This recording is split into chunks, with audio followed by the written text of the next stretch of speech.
feels like it's been a while, and to a certain extent it has, but it's actually only been one stream off from what it should have been. So for those of you wondering where I was on Monday, it was a holiday, national holiday, so Victoria Day, and my usual. So I'm I don't want to spend too much time on this, but I'm always at odds as far as where the holidays go because sometimes I will feel quite rested and sort of ready to go. There's definitely some. There's definitely lots of material I want to go through, and I actually got a really nice email suggesting that there may be even some more for me to be getting through in a little while. Unfortunately, it does seem like Paradox is just gone. Like, I don't want to spend too much time talking on this, but I'd gotten a message from someone saying, okay, once Overlord releases, reach out and I'll make sure you get a key. I haven't heard back from that. I think I've sent. Actually, maybe I've only sent one email since that. Anyways, I'll send a second one. Just clarify the situation. But generally, my tendency, I've noticed the tendency is that you don't usually hear no from people. What you will usually have happen is people will stop talking to you, which is incidentally a practice I am not fond of. I tend to think more poorly of organizations that do that. And there are actually people who I don't really engage with after that, because even though I'm a small broadcaster, even small broadcasters can actually be choosy, and I actually do think, without being too entitled on this sort of stuff, I actually think it's not a bad idea for some broadcasters to quote unquote fire someone who is not treating them respectfully, let's say. Or perhaps there's an issue on ideals. Now, again, what you don't want to do is go on a big rant publicly about it. You don't want to,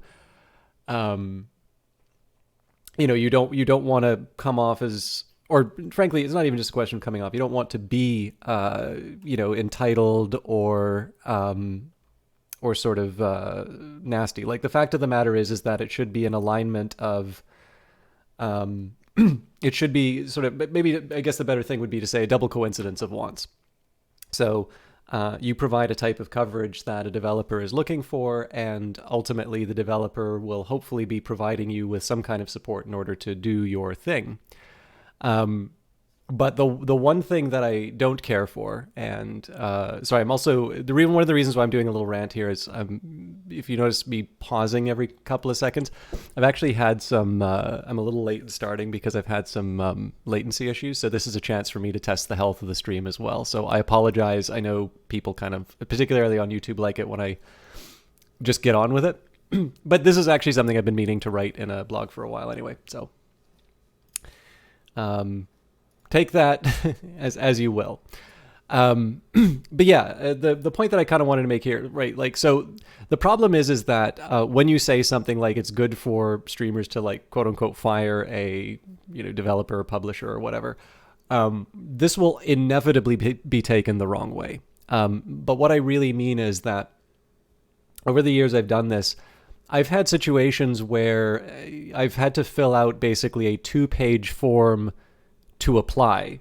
So the form, what I thought was an application form, was the form for the form. And at the second stage, it basically was they sort of sort everybody by concurrent views and then, hit people on a cutoff. So there was absolutely no chance for me to have worked out. And I kind of want to say that what that publisher is, actually it's a big publisher, but one of the things I wanted to kind of be careful about was not to just, like, sort of name names and all of that. If you're worried about certain stuff, speak with me privately, and I'll, depending on who you are, I don't mind sort of giving a little bit of info. But the thing is right, that there's only so much time in a day. You want to make sure that you are spending time building, trying to put on a good show for people.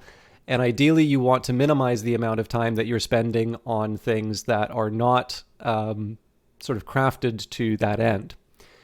And so people who waste your time are not necessarily people who are, aligned with that particular goal.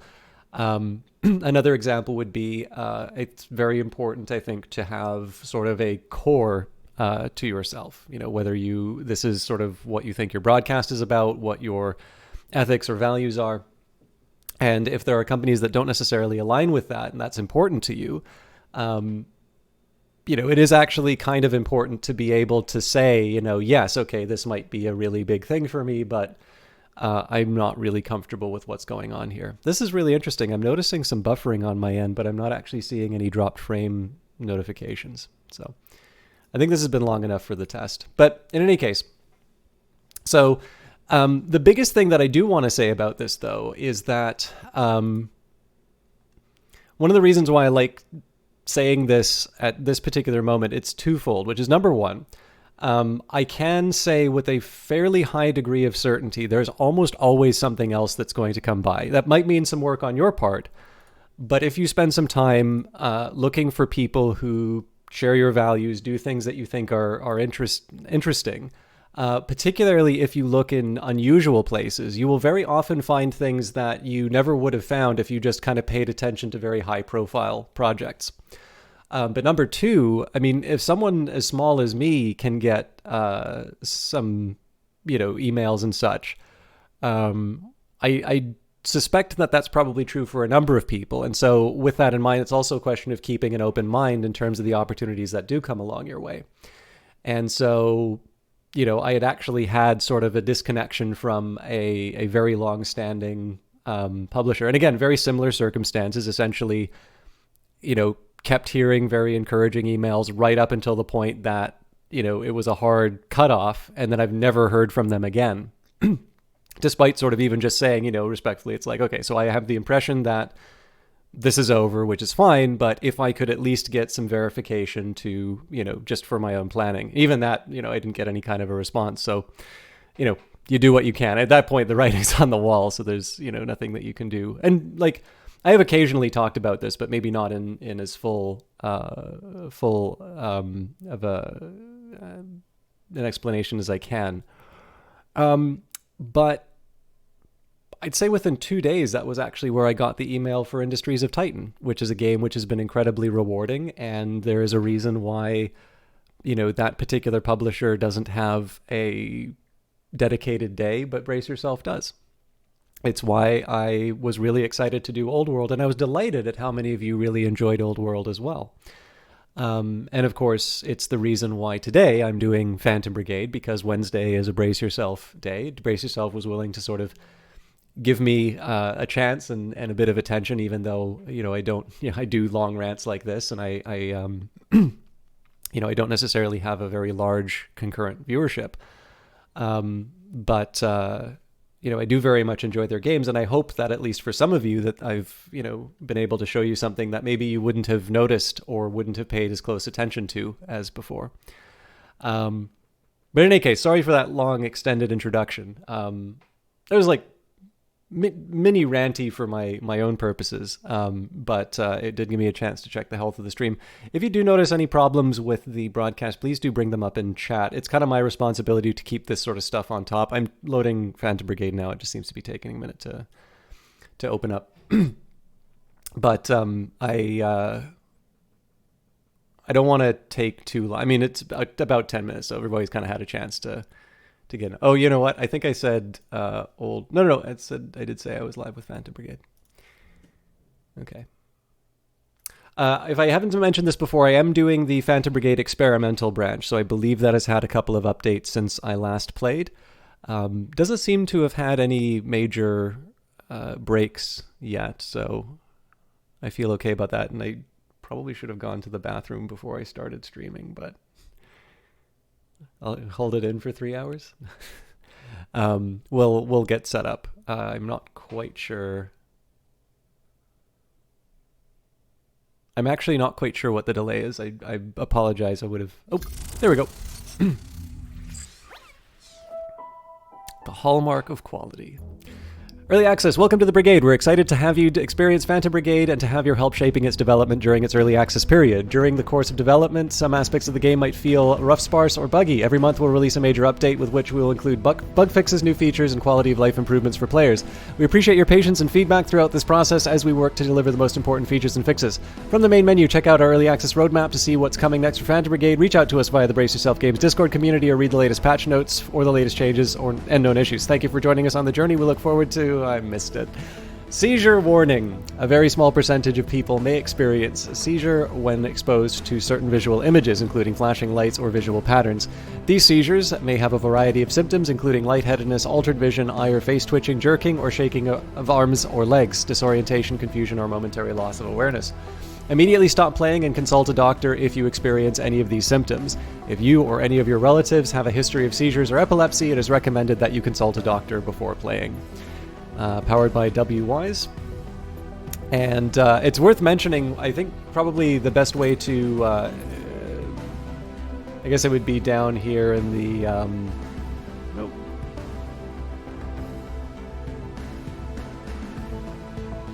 Where was it? Power Up Audio. So it is worth mentioning, Power Up Audio is doing I think a 1-year contract position. They're hiring, and so is Brace Yourself, I believe. I think there is an internship, a design internship, which is specifically tied to Phantom Brigade, and then I think there's a pretty senior role as far as a design director or something equivalent to that.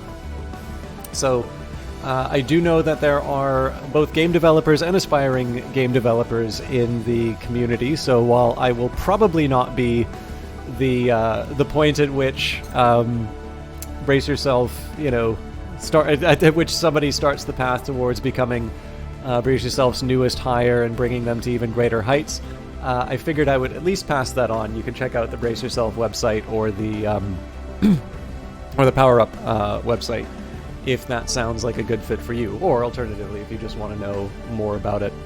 I also want to take a second here and say, while it's probably obvious to most people who will be watching it, I am playing a copy of the game that was given to me for promotional purposes from from Brace Yourself Games. Obviously, I like Brace Yourself a lot. They're a Canadian game developer, they make very good games, and they are very good people. I mean, as far as I can tell, I suppose no one can know deep down. We all know secretly that Ryan Clark is a monster, because you just take a look at the themes of Industries of Titan, and that's what happens when you get too big.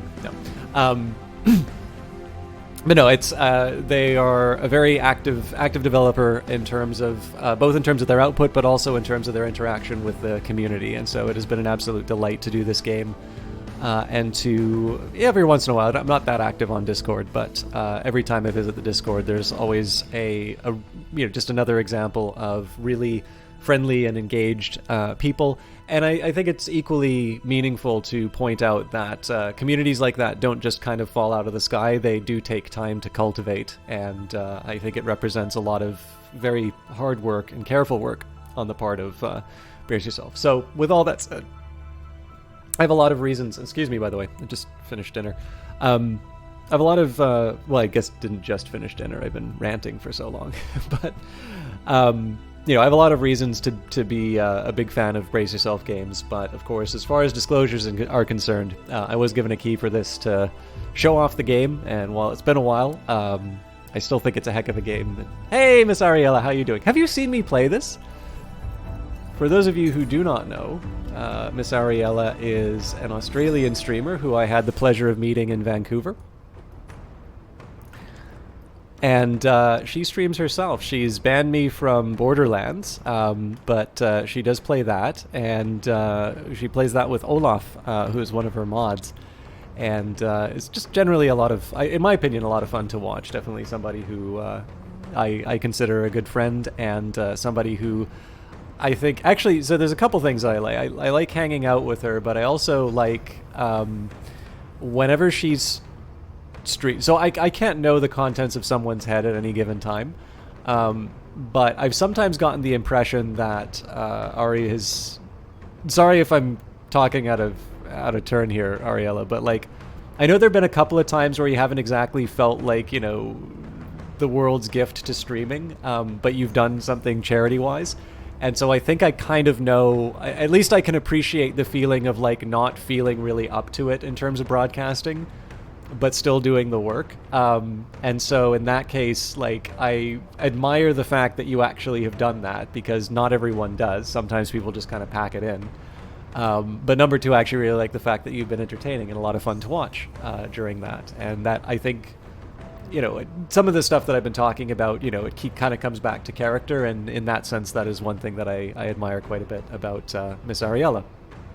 So, on that note, we are going to get the Hidden Workshop cache again. Now, one thing that I have noticed about the Liberation, I like this Liberation system quite a bit, but one thing that I am struggling with a little bit is it definitely feels very, I guess, slow, for lack of a better term. I don't want to, like, slow probably has more negative connotations than I necessarily want. But just the idea here that I'm going to have to engage in sort of 10 of these engagements, at least at the pace at which I play this game, kind of makes me say, it's like, man, and this is just for one province. Now, I mean, it means there's more Phantom Brigade for me to play, which is great, right? Like, how could I possibly complain about that? But in another sense, it's sort of like, oh wow, they really like want a lot out of me on this. And I'm not 100% sure how to feel about that. Now I do sort of see the possibility here of maybe getting sort of overwhelmed with battle sites, so we'll maybe see what happens there.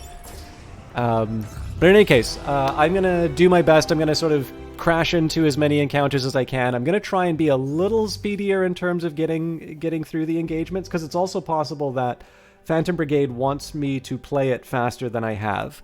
But that's going to be sort of the thing that I'm paying attention to this time around. I'm going to be kind of upset with myself if I don't complete the Liberation by the end of tonight.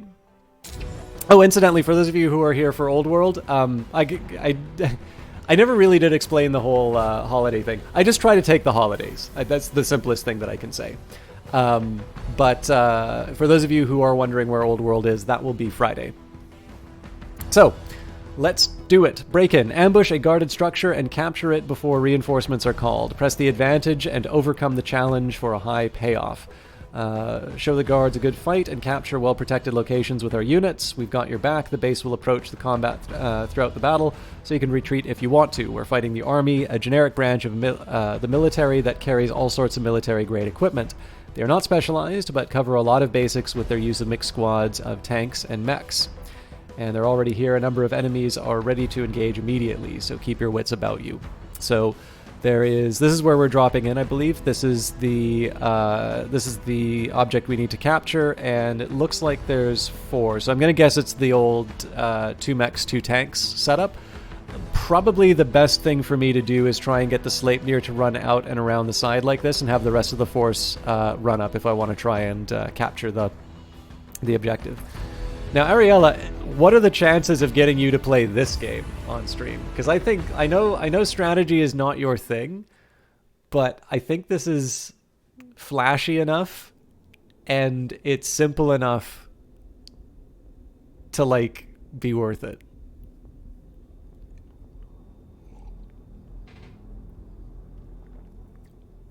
I mean, it's by the people who made Crypt of the Necrodancer. It's gotta count for something, right? Wow, they're right behind me. Command of the base is circled around the perimeter. We're ready to pick up the squad if needed. The enemy will hold the site if you do so. Okay. So yes, 4 enemies, just not quite in the spot where I thought they would be. Oh, appeared a second time.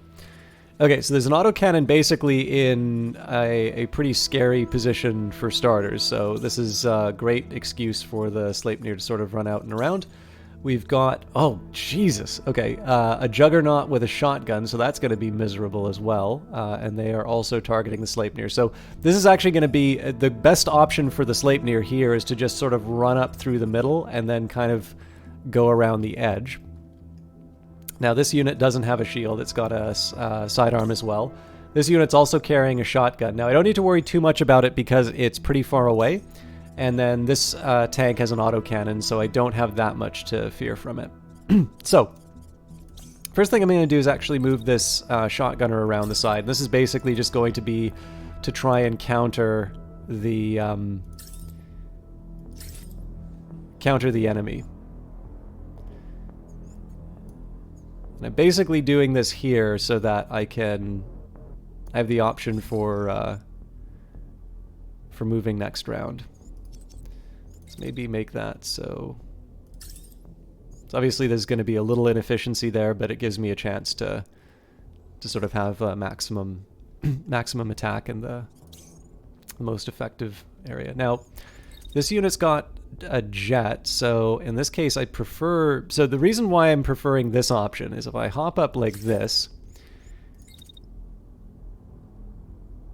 they're in a pretty good position to fire the machine gun. Now, one problem with this approach is that they're going to be moving like so. So there's going to be a period of time where the machine gun isn't as effective as when they're running ahead. But this is basically where the this is where the jetpack will allow me to go. So we will let her rip.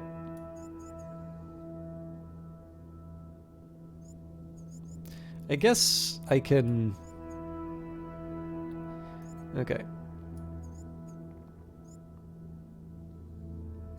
So the reason why I'm moving it here, like basically, I learned, well, it's tactical Ariella. See, it's different from like high level strategy.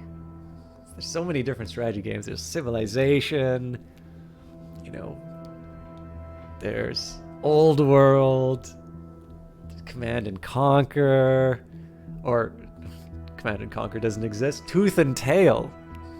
Yeah.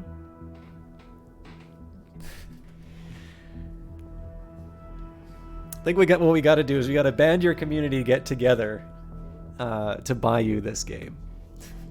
And I'm not going to say this should be like a punishment game or something. It should just be an incentive game. You get the privilege of playing playing Phantom Brigade.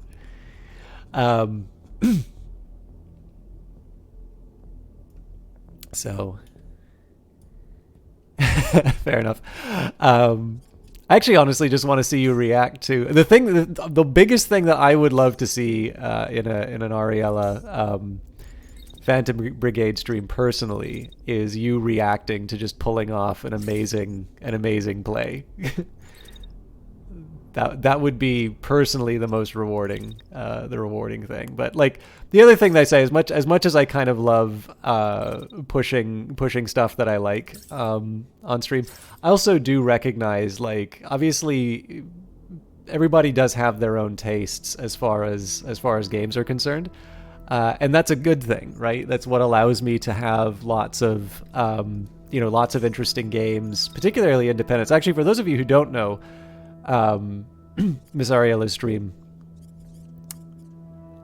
she plays a lot of independent games. She's also someone who's done a very good job of sort of defining sort of very specific things that she's interested in and putting on a good show as a result of it. So I think I mean, obviously I already said nice things about her, but I think that's another good reason for you to check out her channel. Okay, sorry, I didn't quite explain what I was doing here. So one of the things that I learned was it doesn't actually... So I was originally had this theory where, like, the sooner I do the attack, the faster I get the cooldown. And that's kind of true, but it wasn't important for the thing I was considering. However, the one thing I don't want to have is have my mech to be down at 0 in terms of heat, and then, like, not take a shot if I can, because at that point that's a time I could be cooling down where I'm not cooling down, and so in that sense I wanted to make sure that I wasn't working too quick. You know me, I try everything. You just wish you could play strategy games, you just can't. Well, I mean, obviously the answer there is we got to find, you know, a good strategy game that's got a co-op option, and we'll learn, and then you can teach me how to play Cookie Clicker, or what's that game with the dinosaurs? And like you build stuff in it? Jurassic Park Evolution, right? Anyways, so as you can kind of see here from the strategy that we've got on the I consider the mech to be the scarier of the two. There was one version of this move, or of this round, where I could get the Sleipnir to sort of run around the corner. And actually, you know what? It's still possible that I can do that. So let's just see.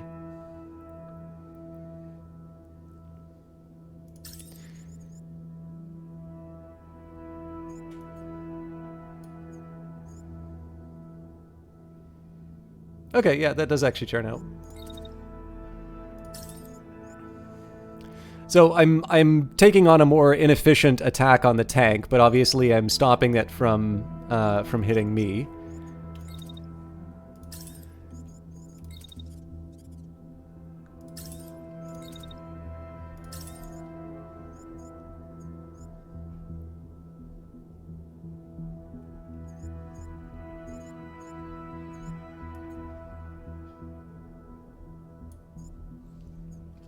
Yeah, so the idea here is that I'm protecting myself from the tank. I am sort of allowing the shotgun to potentially come after me on this end, but it's outside of the threatening range. So in this case, we get a couple of cheeky shots on the tank. We have the majority of our focus on the sort of the more immediate threat of the mech. And the hope is that we mop this thing up before its comrade kind of comes in. And again, if I can, we get the Sleipnir to run around and take the objective, but that's a little bit less of an immediate concern. So let's watch the magic happen.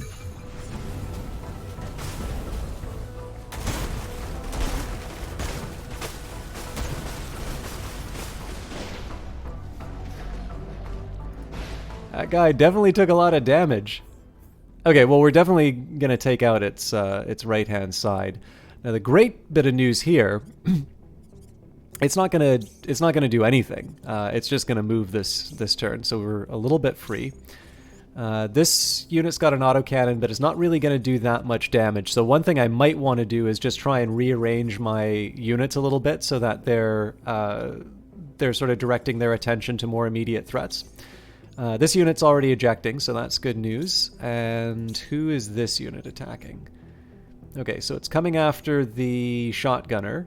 Wait, that's not... Sorry, it's using its shotgun and coming after my machine gunner. So there's kind of an open question as to whether or not I want to sort of turn around and fire on this unit, or if I want to... Actually, let's see if I can get away with more than one. The answer is no, I can't get away with more than one.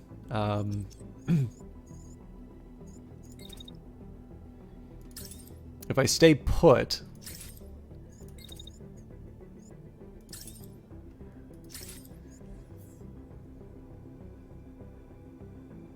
Oh, that's a really interesting idea, actually. I wasn't going to do this, but I actually want to see what happens if I just constantly fire my machine gun the entire round. In this unit, I want to make sure that I'm sort of moving into a better position to inconvenience this unit. I need to make sure that they're in range. This does give me a chance for a cooldown.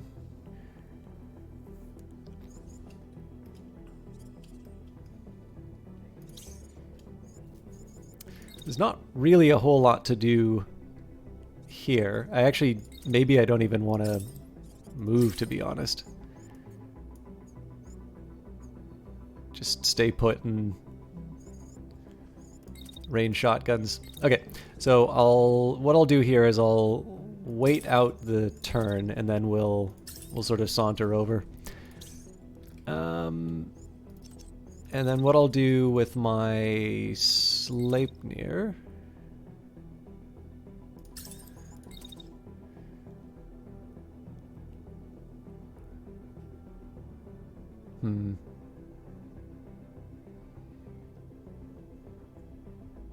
It's going to require a little finessing, but... So first thing I want to do where I can is I want to try and get some extra shots in. Now, I don't want to hit my own unit, so we got to make sure that the angles work. Okay, it's a little risky, but...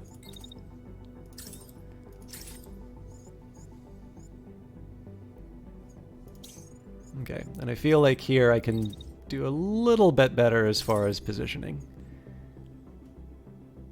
So yeah, we still get our optimal range, and the Sleipnir is not threatening anymore.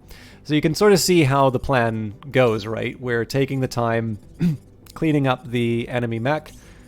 This unit's already ejecting, so in this case, we're just taking opportunities. It's very rare for me to be able to get 2 machine gun sort of shots off in one turn. And admittedly, like, the machine gun lasts longer than half a turn, so we are going to be firing into the next turn.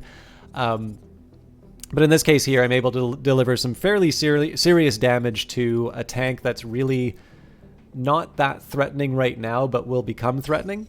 And then I get to add to sort of 3 units that are attacking this mech. So I think this will turn out rather well for us. Okay, so left side's down. Okay, this thing's crashing, and we just basically pulled the same trick that we did on this unit here. So I'm assuming they're not ejecting. Wow, all right.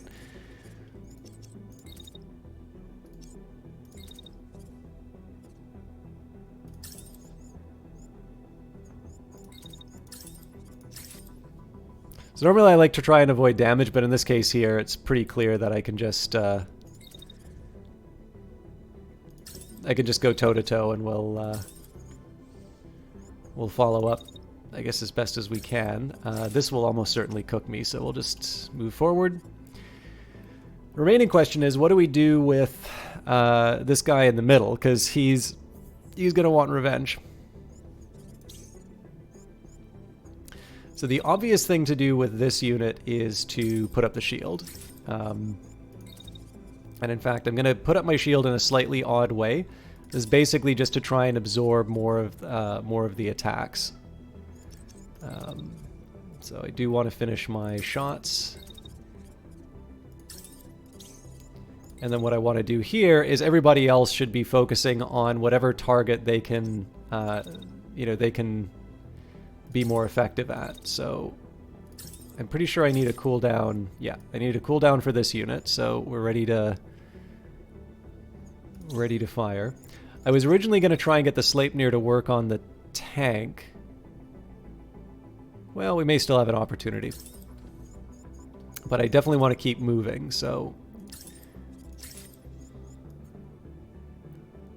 yeah, if I go after the tank, it's got to be at this point.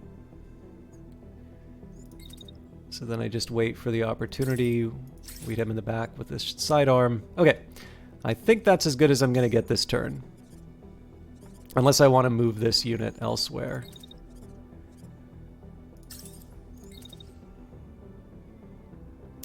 I think this is the best I can do because I want to... This is still the higher threat.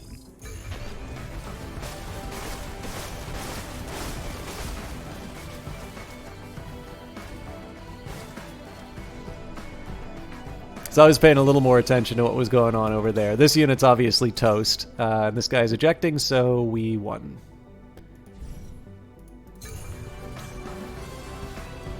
Took a bit of damage, but...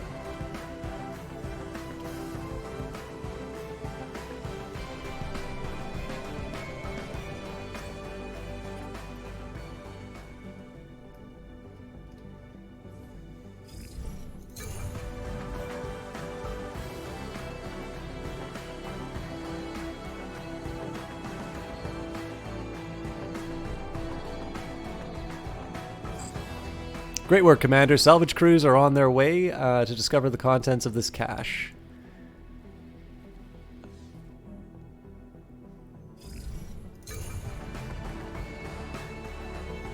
It said execute to proceed, so I'm going to assume at the end of this turn that's it. It's funny, I know they used to give you the auto victory. Like, they just basically blow up all the turrets once you took out the... I'm pretty sure they did anyway. So it's interesting. This kind of seems like a step back, where they make you take out the cache. We'll see where this goes. Okay, obviously not great for scrap because we blew up a bunch of stuff, but I was talking about taking out those, or like knocking down the invasion bar. It looks like this is worth quite a bit more. So we've gained the 25 escalation points, and then we've weakened the enemy by 25. So that's pretty good news. We're going to take as much of the uncommon scrap as we can. Okay, that covers everything, so that doesn't require a whole lot of that doesn't require a whole lot of thought. What we're going to do here is I do need to wait for my guys to heal up, but we are going to go and take the battle sites as quickly as we can. Manufacturer's mark. It looks like this piece of equipment has been modified by someone who knows their stuff. The only facility nearby is a farm. Maybe the workers there have some information. We should pay them a visit. And locked up tight, you arrive at the marked location. You send a pilot to scout the place out. No sign of anyone, he says when he gets back.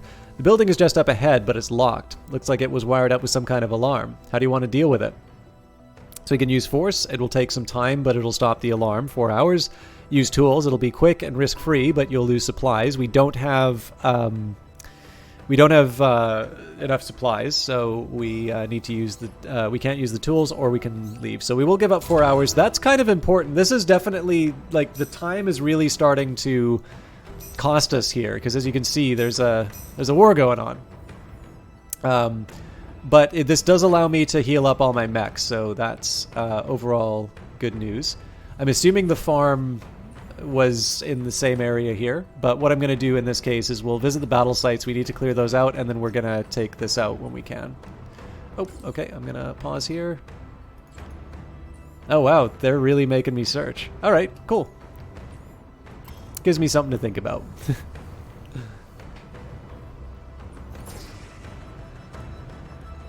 Now, we are going to make some modifications to the mechs before we go into this fight. Pin drop. The base is tense and quiet. You can hear a rat-a-tat of guns in the distance, and smoke is thick just ahead of you. One of your pilots tries to break the tension with a joke, but there's only nervous laughter in response. As you get closer to the fight, you see burning mechs. They are too damaged to tell which side they might have belonged to. All turn your eyes away. The home army sent out a distress signal, an engineer says. Are we going to answer it? Suit up. Okay. So like I said, we're going to make some modifications to our units, and then... So we've got heavy legs. I don't see either of these working, but it's always nice to check. So in this case here, what's interesting is that this gets me quite a bit. They've got a good mass, and they've got hydraulics. So in this case, all I'm really giving up is heat dissipation. The thing is that for my... for the Sleipnir... I don't really feel the need to have high integrity on the legs. The whole thing about this mech is the fact that it moves so quickly. So I'm not going to worry about. I'm not necessarily going to worry about being able to absorb more damage. I think there are other units that can benefit from this. On the left side, we've got a shield. Now that's not really important for this unit, but it does look like a fairly decent shield. And then, so there's a shotgun, there's a heavy launcher. Now, I normally don't bring artillery, and maybe it would be interesting for me to actually try an artillery-focused unit. This is a guided missile. I don't know. I think if the numbers work, I can see myself using this. But in any case, this is definitely not for the Sleipnir, so we will move on. We'll start by taking a look at the lance. So this is one where the legs might make sense. Now we do have a slower moving mech in the group, so I probably want to consider that first. Also, this one's already got some fairly beefy legs, so this is actually a downgrade for them. Although better mass, oddly enough. For the left slot, I don't really see us doing better than the Slavin. The Svalin. And then finally, the right slot, there may be a better shotgun here, so we can go up to a rare shotgun. Oddly enough, though, if you take a look, the actual damage is considerably lower. So we go from 60 concussive to 42, and then we also go down to 328 of the regular damage. So I'm not saying we don't have any use for that weapon, but it may be one that winds up scrap just because we have other opportunities. These heavy legs aren't bad. I probably would be more willing to put these legs on the bull, so I'm a little worried about the heat, but it will help me out with the speed. I just want to take a quick second to take a look at the ray. Yeah, the ray's 16, so honestly, given the difference in mass and the difference in integrity, I think putting these rare legs on make more sense. So this has got a firewall shield. It's 400 integrity and no barrier. This one's 300 integrity and 177 barrier. More importantly, it also has regeneration, like the regenerator on it. So in this case, like I haven't quite worked out for myself how much I value barrier. especially because I believe barrier now counts as integrity as well. So like there's the repair gel that you apply. I believe the barrier recharges with the repair gel. So the idea here is that barriers aren't infinite in the same way. Like, so you can sort of see an argument where if you had, let's say, something ridiculous like 600 integrity or 600 barrier, it would actually make more sense to take the 600 barrier because you can restore that over the course of the fight, whereas integrity is always going to get chipped down. Now, there's still an argument for barrier because it's going to recharge, but there's still that finite resource that's being drawn down as you repair your units. So it's not so much that the priority of... Well, the priority sort of shifted a little bit in terms of barrier, but it hasn't become as obviously good as it would be if, you know, barrier didn't reduce sort of your repair resources. So we will put the stance shield on this guy. Again, just speeding things up a little bit. I don't think I had anything else I wanted to do, but let's just double check. Yeah, we already worked these out. Right slot. Well, we do have machine guns, so okay. So no improvements there. And so we'll take one last look here at the ray. Again, same story here. We've got lower body. So these are all heavier. It's at 1645, so it's not a terrible... Like, we're not terrible as far as weight is concerned, but I'll just give you an example. Like, if we were to switch this out, well, 14. I mean, to make it about as fast as the others. But do I really want to give up that heat dissipation? Doesn't really make sense, does it? I may reconsider, but... Now, there's a small argument compared to the Hurricane because of the higher concussive damage. It is also a lighter weapon. But I think I'm going to keep what we've got here for now. This was sort of a throw everything together kind of a mech, so I may reconsider this. But right now, I'm kind of happy with what we've got. So I think there's a pretty standard loadout for the battles. They tend to be 2 mechs, 2 tanks, but we'll see what it looks like in practice. And it says this is going to be a very hard fight for us, so I'm interested in that. Now, I did say I need to go to the bathroom. Sorry I didn't do this before, but I didn't need to when I started the stream. So I'm going to take a quick second for a break. This is also just going to give me a chance to refill my tea. I'm sorry to do this so early in the broadcast, but the opening screen does look pretty cool, especially with the rain effect. So you at least get that and the delightful soundtrack of Riley Cunning. So I'll let you see the mechs in their glory. So I'll be back. I'll try and make it really quick, but I am just going to take the time to also get the water boiled and things like that. So see you in a little bit.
Okay. The kettle didn't boil, but I don't want to keep this.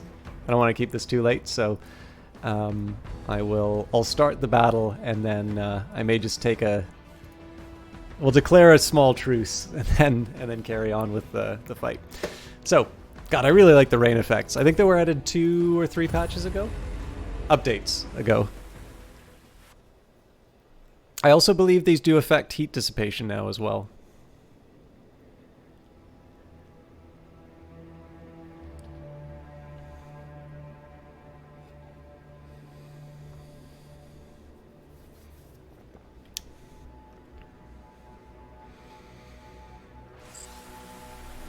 Oh man, listen to those sound effects too. Decelerating. Let's flank and finish them off.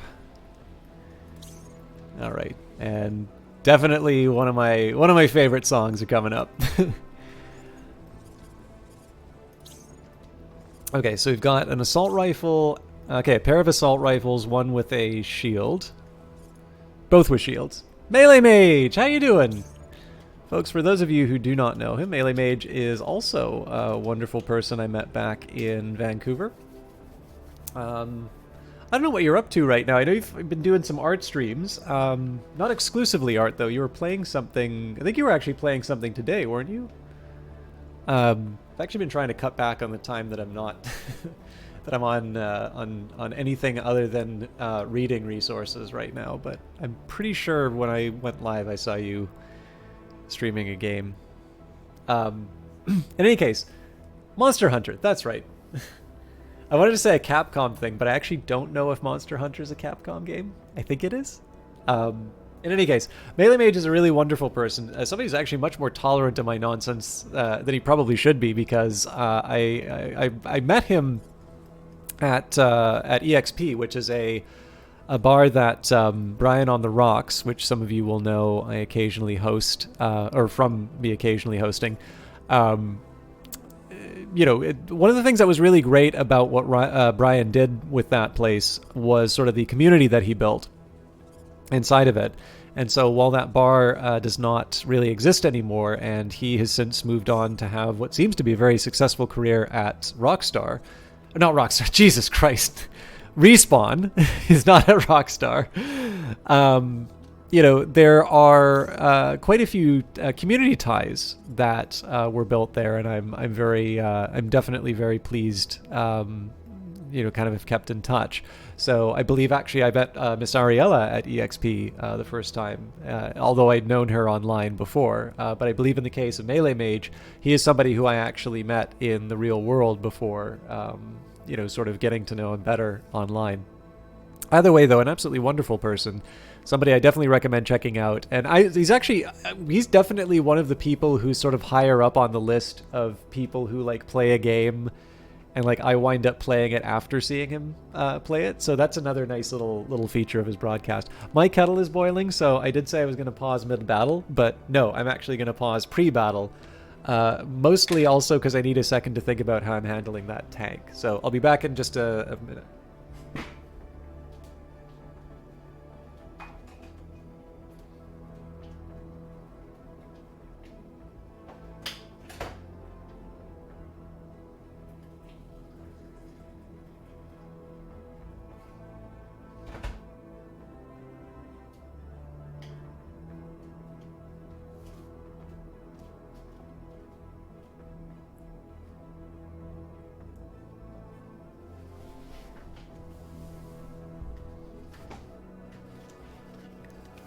All right. So I think the first thing for me to do, probably the way I'm going to handle the situation with the tank, I should make sure that the tanks get used. What I want to try and avoid, though, are situations where so the home guard becomes like cannon fodder. Obviously, they're troops. There's something that needs to be used, but I don't want I don't want it to sort of happen recklessly. So I think what I'm going to do here is I'm going to build my turn like I normally would. I'm going to try and figure out what I think the best course of action is for most of my units. And then if, I'll try and build the tank's movements around that. So like one of the things I can try and do is just take out the tank early, but I want to make sure I actually have the opportunity to do that rather than just kind of assume that that's going to happen by magic. So in this case here, pretty obvious move with the machine gun. Now it does seem... I don't think I get a second crack at this. Yeah, we're over 50%, so I'm just going to have to stay put. Although what I can do, so we'll wait out the turn, and then what I'm actually going to do here is move the, maybe dash? Oof.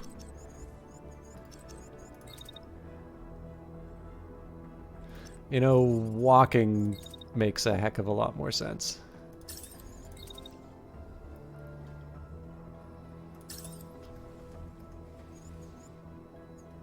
That doesn't work either.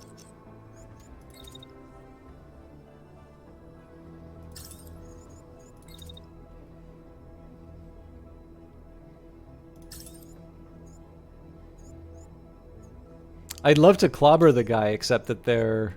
Well, maybe with the shield that would work.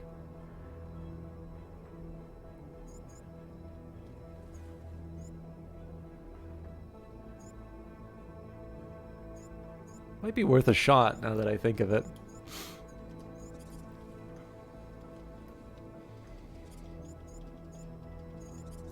Oh, but this isn't the one with the shield, so that's not going to mean anything. Okay, well, looks like I'm actually stuck here. I don't need to be stuck here the full turn, but I think the more important question is what else am I going to do if I take that attitude. So here's what I'm going to do with the shotgunner, though. I'm going to wait. I'm basically just going to walk through the attack.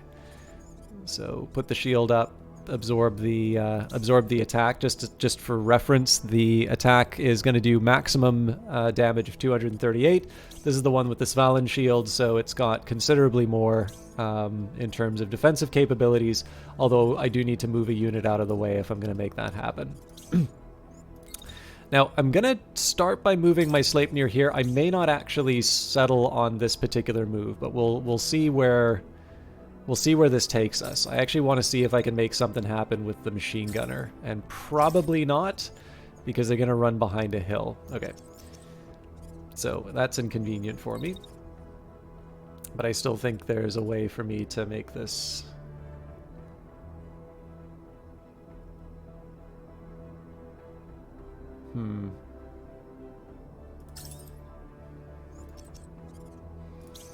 Okay.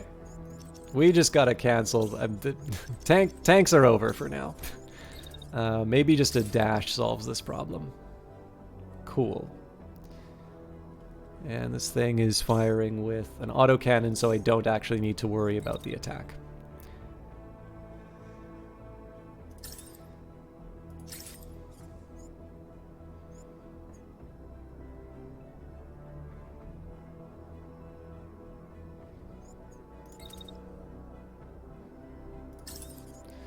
Try to make sure that the angle doesn't result in me hurting my own guy. Hey, I get a little extra damage to the tank as a bonus.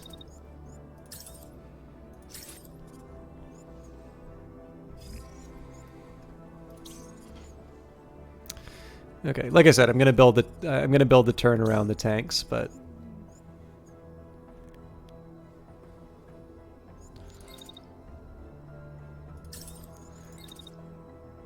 Okay, so yeah, this is one thing I don't like about this, which is I'm spending too much time not participating in the fight with this unit. So it's all well and good for me to do one of these, but can I get another one? Yeah, I can.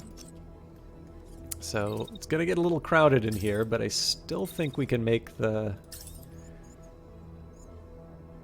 Ooh! Close, but didn't quite pull it off. Yeah, we still scrape each other. Okay. So, am I fast enough to get behind the hill here? Not even close. And... Okay, but that sort of tucks me away. Doesn't quite cover me for the full... Yeah. Okay, well, let's try going back to the original. Or do I have to go back to the original? So if I just... Okay, so if I just run through the turn like this...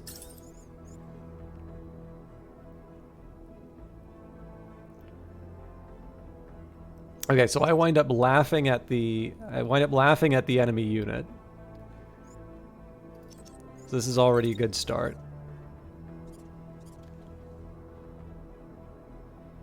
Yeah, okay. So what I'm going to do here is I'm just going to build my shots around gaps that open up. Ooh, Jesus. Yeah, I don't have a lot of flexibility here. Irrepressible, how you doing? Yeah, Phantom Brigade, I'm delighted at how much people like Phantom Brigade, because I definitely like playing it. So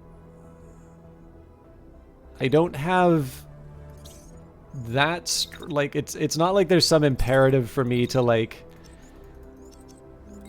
to just do fan service games or something like that, but man, it sure is nice when there's sort of an alignment between stuff that, like, I want to play and the stuff that people want to see me play. So now here's an unconventional idea with the tank. Actually, I've noticed since PAX, it feels like it feels like a lot of people have been checking out the Phantom Brigade videos. So for those of you wondering where it is, at the time I'm doing this broadcast, I haven't put a Phantom Brigade playlist in, but I will be putting a Phantom Brigade playlist to sort of combine all of the videos of this playthrough. I don't like doing that when there's only one video because that tends to confuse people more than anything, but the hope is that for this campaign there will be a sort of a full series of campaign videos. And yes, that means like the long rants and all of that are going to be in there too. I can't really change that. Well, other than like dropping them entirely, but then that would not sort of be true to the broadcast. But I think I've noticed that is something that people pretty frequently request, and Phantom Brigade obviously is sort of consistent enough and comes up enough to make it worth doing that. Oh, thanks, Irrepressible. I mean, I just tend to play games like that. Like, I really don't like sort of randomly slamming things. Like, every once in a while I do. Like, I think you were around for Old World, so, like, a good example of me getting a little reckless would be the way I did the Battle of Salamis there, where because I didn't really have information, I just sort of messed around and saw what happened. But of course, I lost when I did that. And the second time around, I was quite a bit more methodical, and that was considerably more successful. So, I kind of take the approach, like I'm past the point of like sort of learning the basics of Phantom Brigade, and so now I have sort of more of an expectation of myself in terms of what I'm going to accomplish. One thing, I mean, I'm not going to sort of redo this turn, but one thing I might have liked to have tried to do is maybe have a little more enemy-friendly fire. Right now I'm just sort of eating a bunch of damage, but generally I'm getting the upper hand of most of the rock, paper, scissors encounters. So the damage that I'm taking I consider acceptable, especially because we don't want to be completely, like, we're not going to be repairing forever, but we don't have the same urgency for the next battle, so we can take some time to repair. So let's watch the magic happen.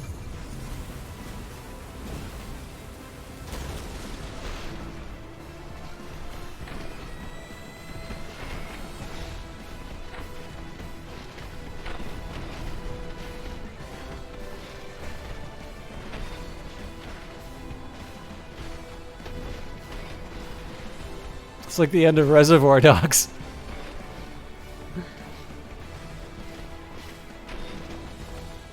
It looks like friendly fire there.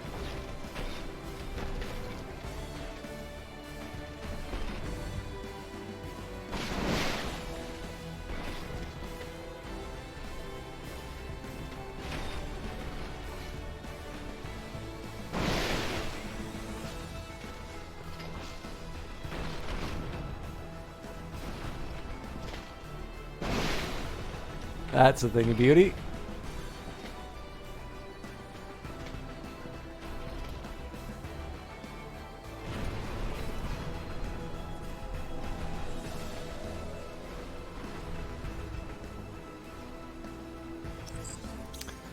Okay. So I'm just going to keep moving the... Actually, you know what? If this is where the enemy tank's going to go, then we can afford to...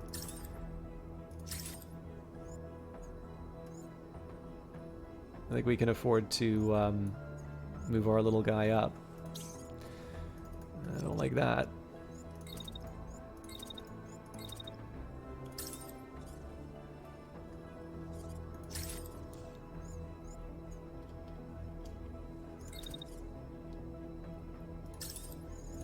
It's weird that I'm starting with the tank movement, but it's what the situation calls for. So if I can get my little guys working on the enemy units here, that's better for me. Okay. So this is a little late to the party, but we are able to get a nice machine gun shot straight to the back, so that counts in my book. Now, as far as I can tell, we've got two... Oh, nope, that's a destroyed tank. So it's just one tank and one mech that we need to worry about now. So I want to make sure that I want to be kind of careful in terms of not messing around too much with my ally tanks. I kind of want to keep them... I want to keep them in position there. They are attacking... Okay.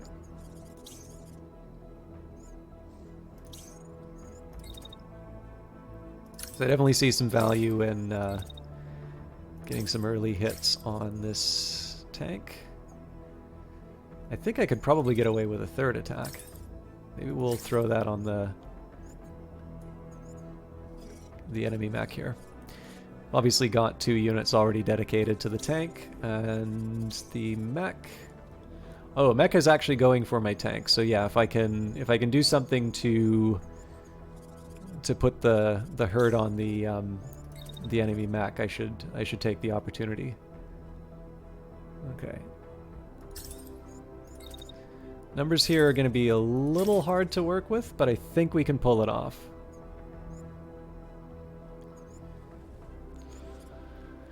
Okay, so yeah, there's definitely a friendly fire risk, but it's largely an unavoidable one at this point, so...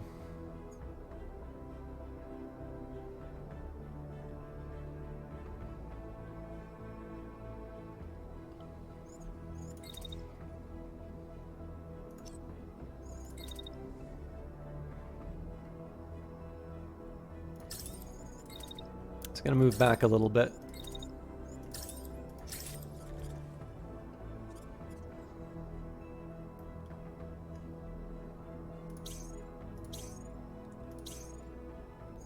Oh, I've got basically a free unit. I didn't really appreciate that I had more to do. Okay, in this case, again, I've got the same problem where I'm kind of going out pretty aggressive with the tank here, and again, I don't really want to change that, but there's a price to pay. So with that in mind, I'm just trying to set myself up in such a way that I'm able to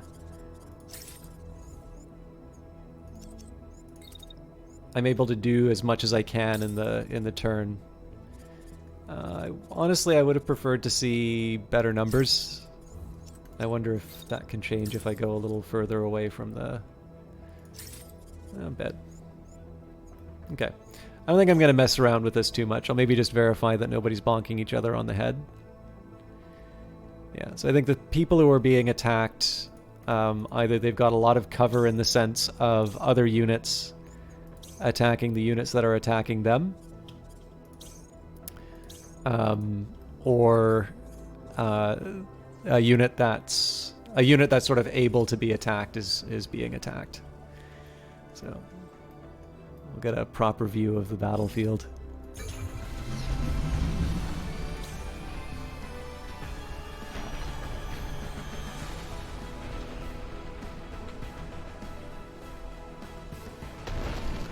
Hey, they landed it.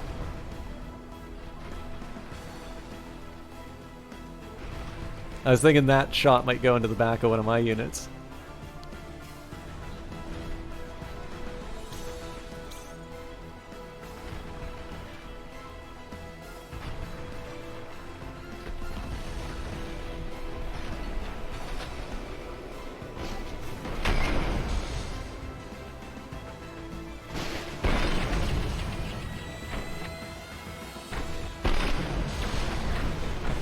this thing's crashing, so we're safe there.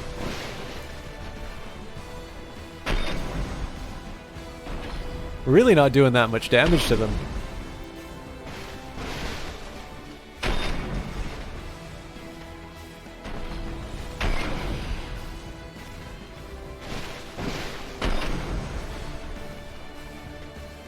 So I think that raises some legitimate questions about this shotgun.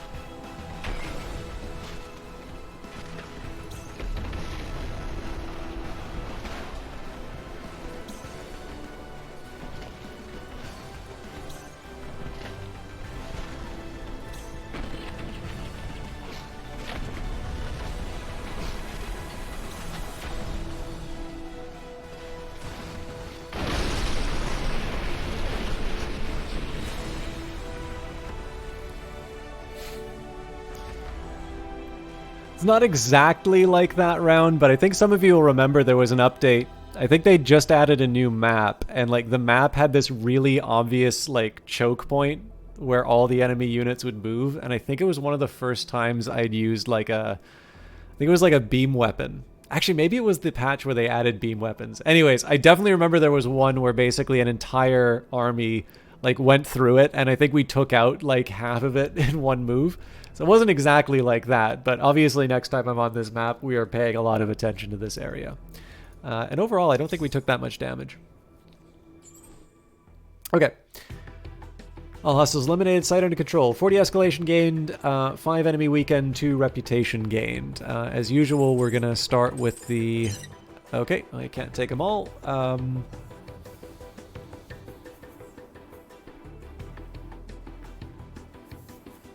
So only one unit with an assault rifle. I only have one unit with an assault rifle right now. So you got 337.52 versus 238.52. So clearly this is the one that I want to scrap. And yeah, we can definitely repair on the way.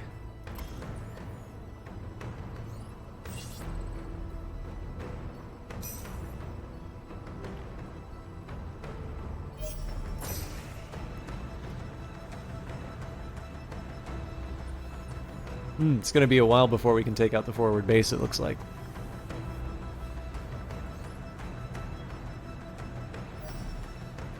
Is that the farm?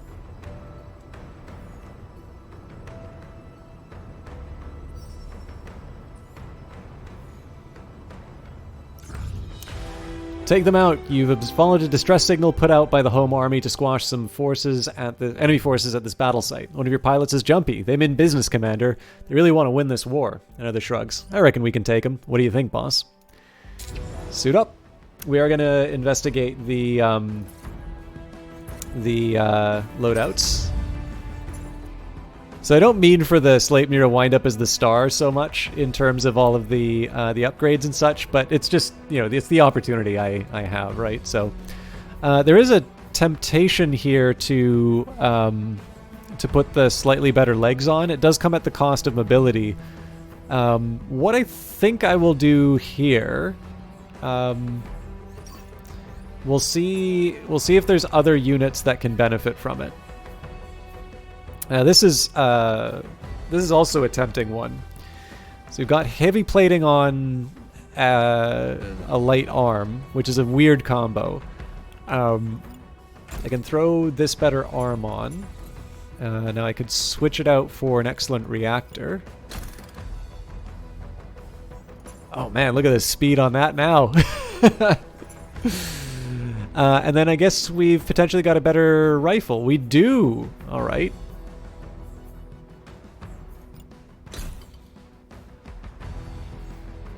Okay, that was a pretty good one for the Sleipnir. I've not messed around with the livery that much. I think at some point I should probably work on it. But I don't know. I kind of like the idea of building a unit around around parts that we pick up off the battlefield. So I think once we start, here will be it. We'll make it story time. So when the brigade starts manufacturing its own parts, that'll be when they start choosing proper colors as well. Okay, same story with the lower body. Most of it is going to hurt the integrity. The biggest thing I want right now, actually, is to reevaluate this shotgun, because it says 466, and it does say 60 per volley, but man, it really does not feel like it's all that. But a rocket launcher doesn't make a lot of sense for this unit, so it's the best available, I guess. So I'm still going to stick with it, despite my reservations. Do we have better mobility subsystem? Don't think so. We chose not to use, or no, we didn't choose not to use this arm, but I don't want to use this arm. This is a slightly better arm for my exposed side. This is supposed to be the tank, so actually giving it a heavier arm makes more sense. I do lose some mobility off of that, but I'm willing to accept it. And we already went over the shotgun, so no point in going over that again. Okay, the bull has become a little bit speedier, but let's see if we can make more opportunities. No. Okay. So it looks like I can switch out the old Elbrus for a better Nox arm. I will do so. This is the arm with the shield, so integrity is not the first consideration, let's say, but it looks like the right arm's already doing pretty well. Left slot, so as always I'm on the lookout for potentially better shields, and then potentially a better machine gun. Nope, okay. We have made our choices. And then the ray. So as before, just see if there's opportunities for the legs. I mean, going from 179 to anything 200 or above is not nothing. Speed of 16 is also not terrible.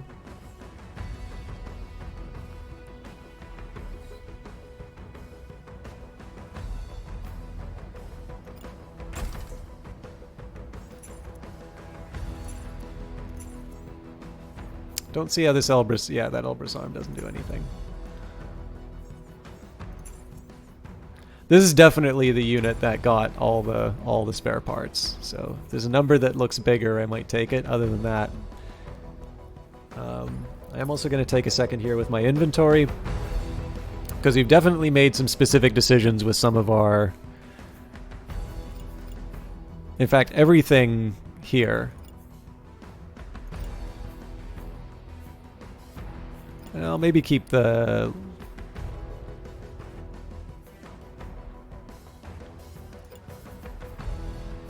There's a couple here that I'll keep, but I think for the most part, I should detach and scrap.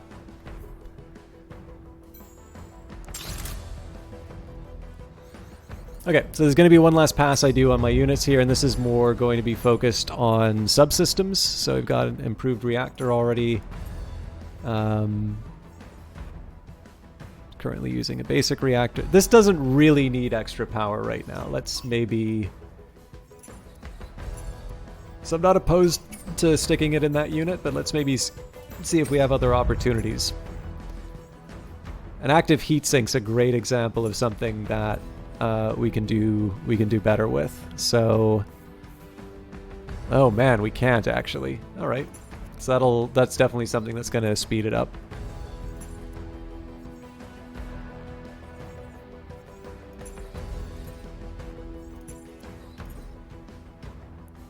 Improved hydraulics versus a reactor. I have a feeling the hydraulics are going to be better.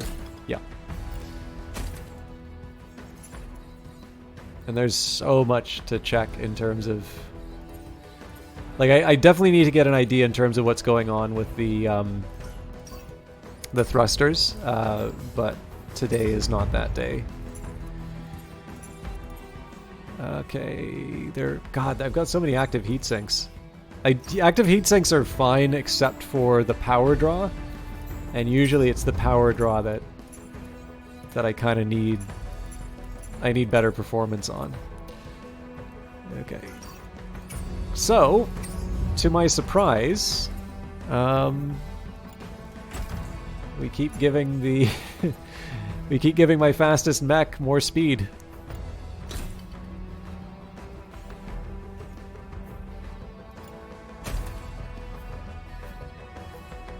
I think heat dissipation's kind of important here, so.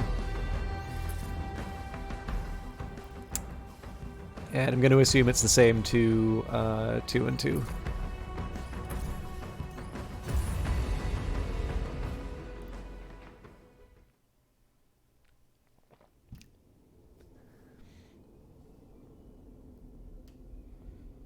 I was kind of hoping for the dun dun dun dun dun music, but.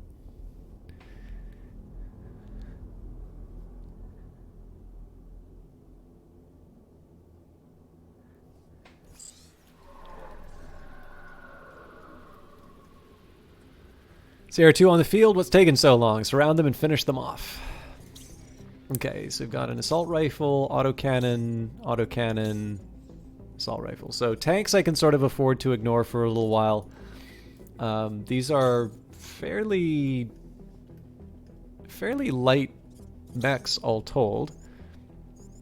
227 attack, so they also don't pack that much of a punch. Okay. I have found public enemy number 1, though. So notice that this weapon deals 359 damage. So 1, it's a weapon that I want.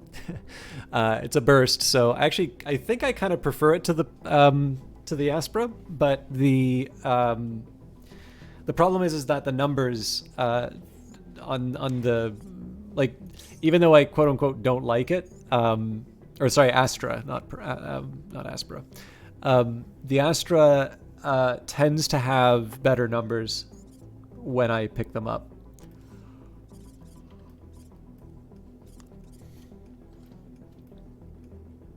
I'm trying to remember if I'm in the enemy position from last time. Like, it feels like there's a couple of differences, but I could just be imagining that. Okay.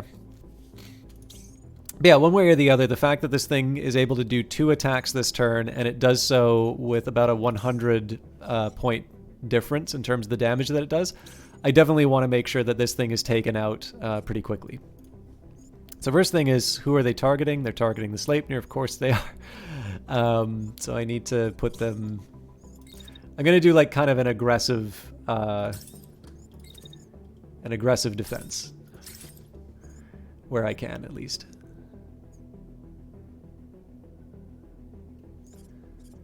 So I guess the question there is, where do I move after? I don't really have much of a...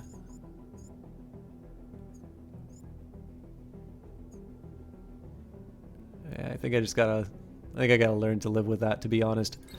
But what I can do...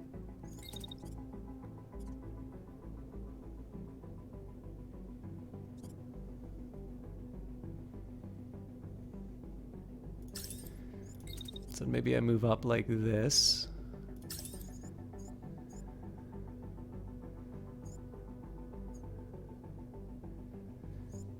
And then with the rest of my time...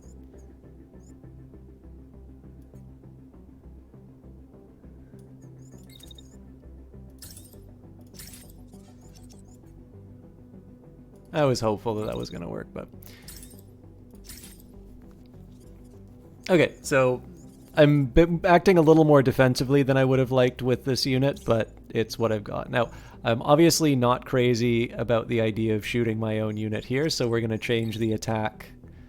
It's basically going to be the same move, but in this case we're going to fire on the...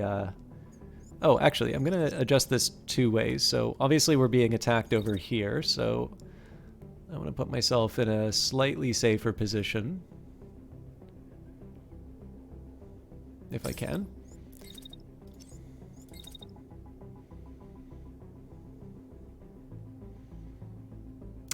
There's a way I can make this work still.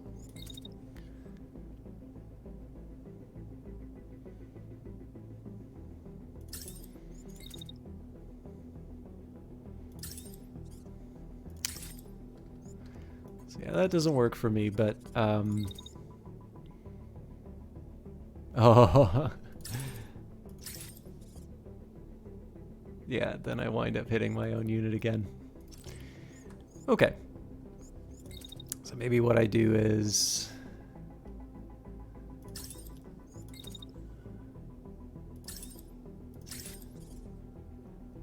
God, I don't like those angles. Okay, so we're going to approach this a different way.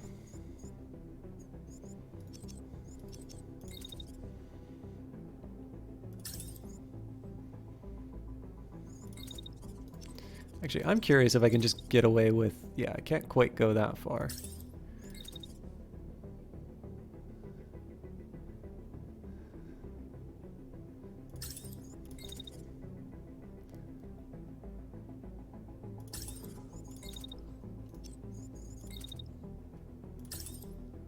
It's a start. At the very least, I'm contributing something to ending this tank. But clearly, I want my priority to be taking this unit out. So I do have some people who are not currently being attacked. And I want to try and turn that into my advantage in terms of just putting a lot of hurt on this enemy unit.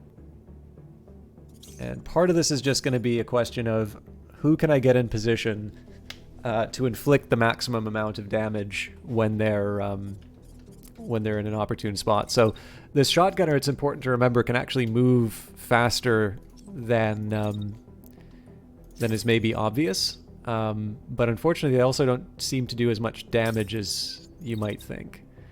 So I'm going to try as much as I can, at least. Well, here's an interesting question. Okay, so... like, once they get in close... if I just move back a bit...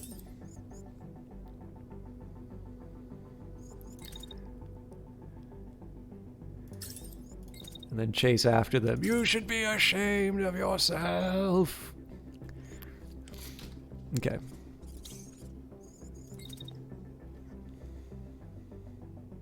If this works, I'm gonna laugh. Okay, yeah. It's a little optimistic. Now, I'm curious. I think if I dash here...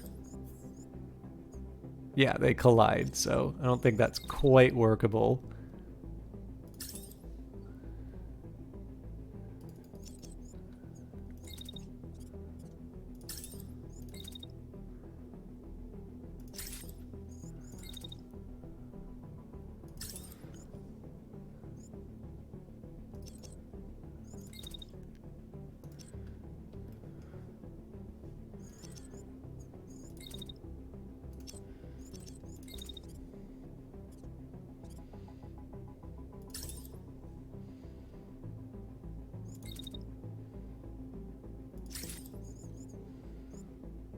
Yeah, it doesn't work still.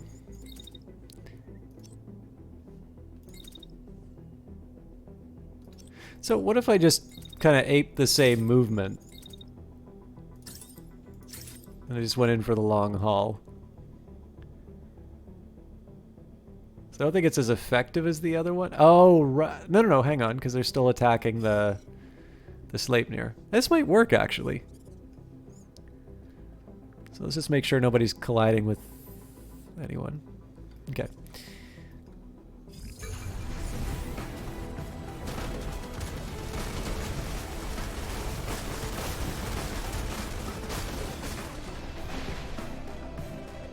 So obviously a Sleipnir took a lot more damage than I was hoping, but wow, this guy's still going for it. Okay.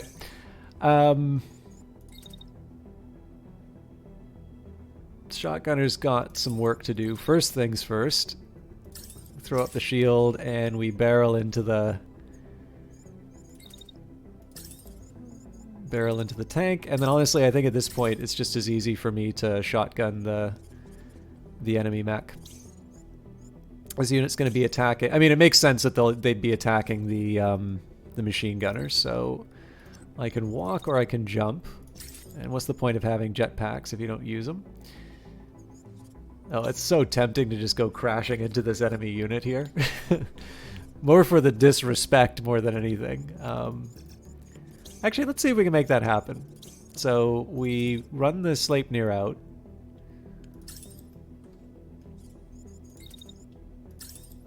Ideally firing at enemies the whole way, because that's sort of what that unit does.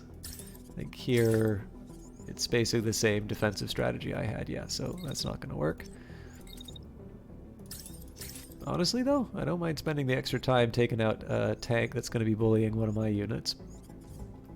Okay, so that clears out the space that the Sleipnir would normally be occupying. So, okay, I gotta wait for a little bit on it, but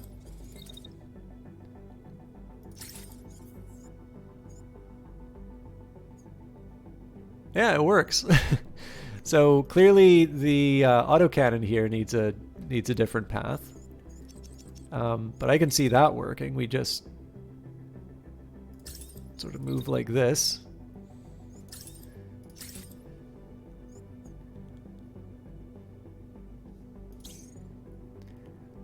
It's a fresh unit.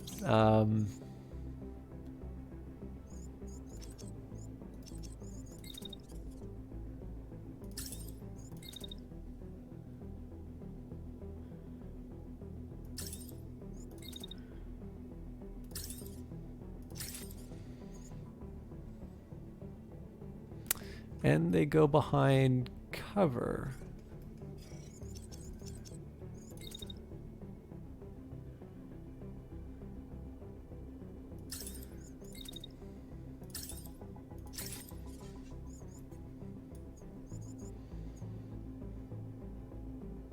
Well, it's the best I got right now.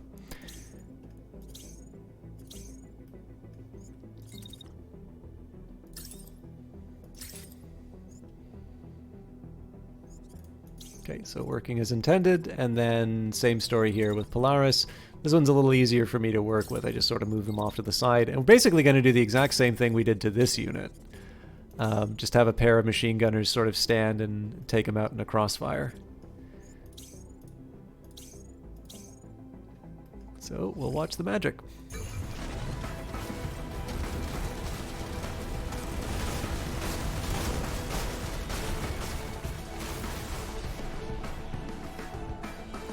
Okay, so there's going to be penalties now because we didn't deal with this one, but this unit's unscratched. This unit's a little dinged, but nothing critical. Only barrier damage to... Well, sorry, there's a little other damage, but...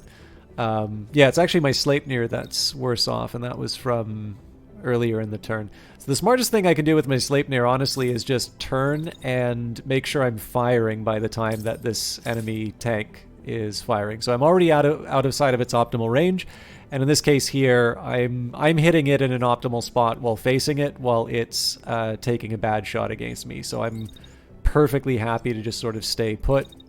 I'm actually going to move in a little closer on it. Once it's done firing, and then the rest of it is really just sort of clean up. So make sure I'm not in the way of my allies, and otherwise I think I'm only going to get one shot of this, so I might as well make sure I'm not pointing at an allied unit.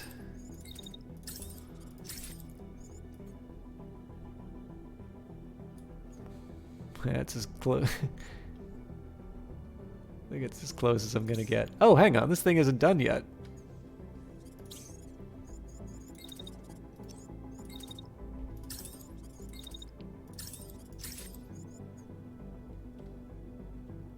Okay, and they're for some reason focusing on the tank, which works for me.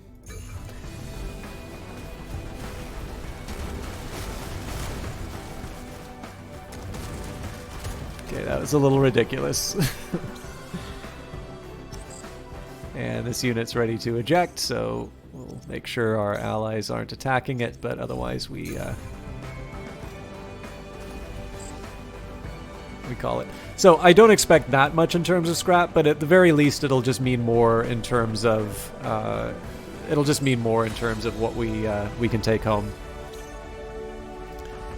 So where possible, if it's not clear, it is in my view, it is always better to let an enemy eject if you can.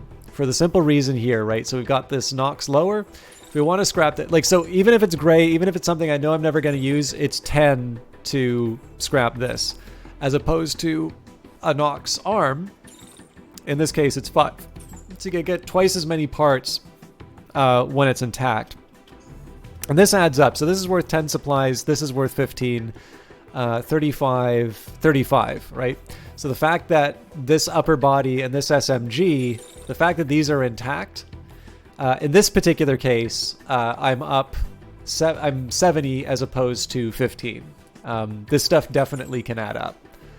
I'm sure there are some situations where like you might get kind of unlucky on the roll. So I guess like if there's a 35 that's great, or that's damaged, and like, you know, 2 15s that are whole, you wind up ahead with the damage scrap. But generally, I tend to find that it works a bit better if you're, generally, if you have the option to just sort of take more trash whole, you're better. And of course, it's a moot point here because I've got too much of the other stuff. So definitely, I'm only taking one of the assault rifles for starters.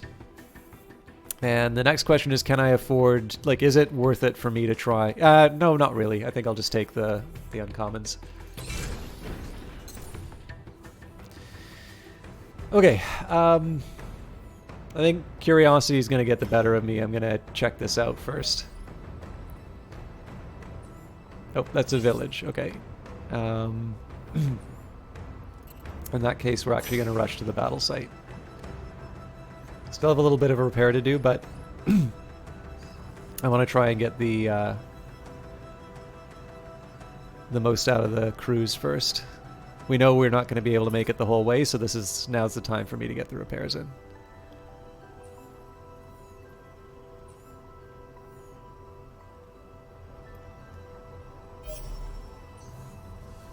They're really keeping me from getting to this forward base. Interesting.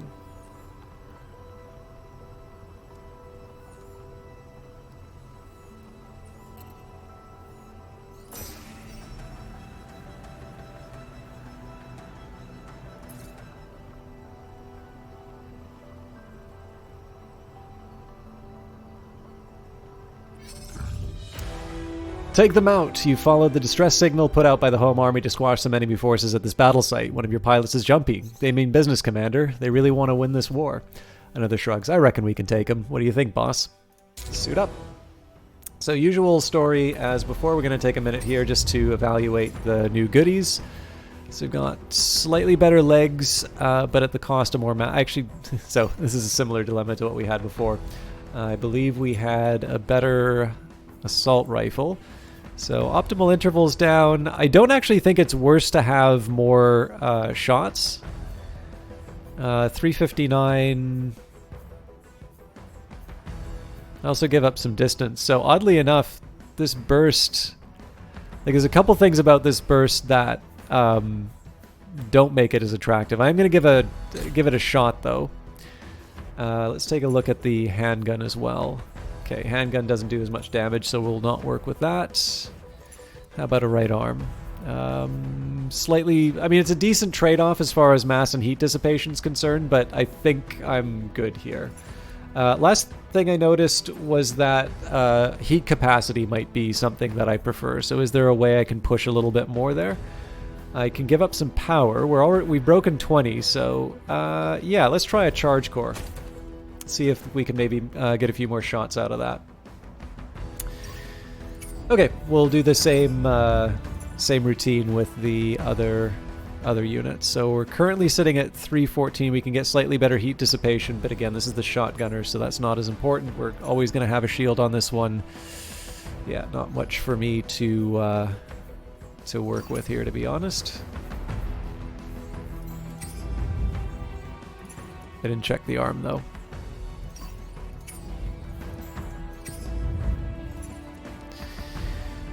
Okay, better legs, slightly heavier.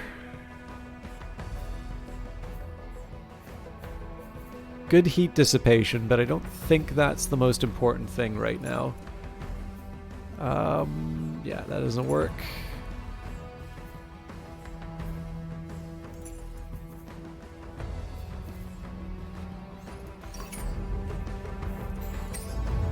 We just did this one, didn't we?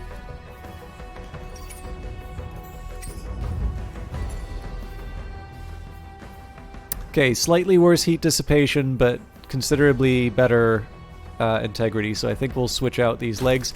Again, this kind of gets anything, really.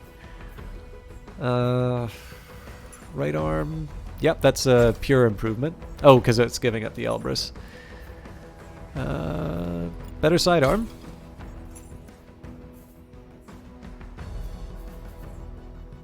Okay. Take a second here and clear out. I'm not totally sold that we're going to scrap all of these, but at the very least we can get rid of some of the basics.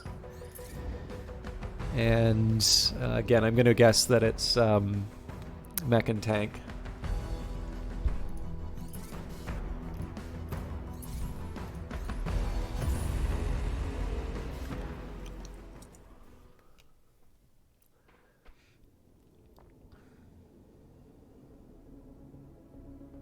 This is the song. So I was I got a chance to hear this out of the context of the game. I was like, oh, this is neat. Like I kind of imagined a little bit about what it would be like, and then I saw this in the game like during a battle. Oh, okay, well it's just switched into the other the other song I like.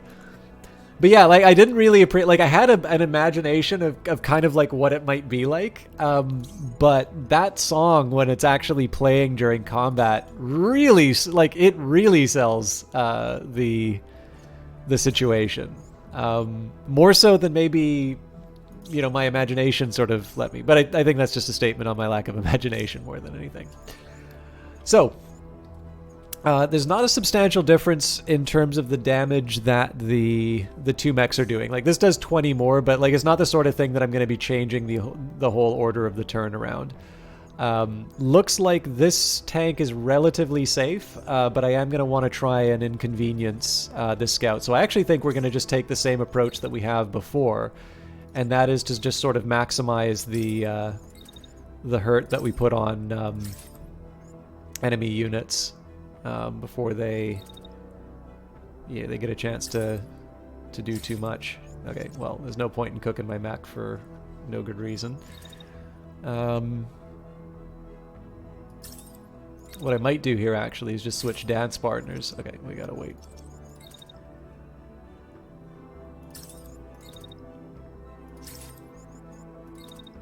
So basically just get in position for the next turn and maybe start focusing on this unit.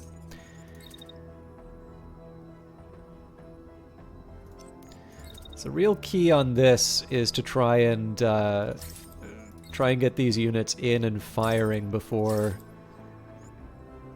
this unit starts working on the tank. So like every second kind of counts on these. Where's the Sleipnir?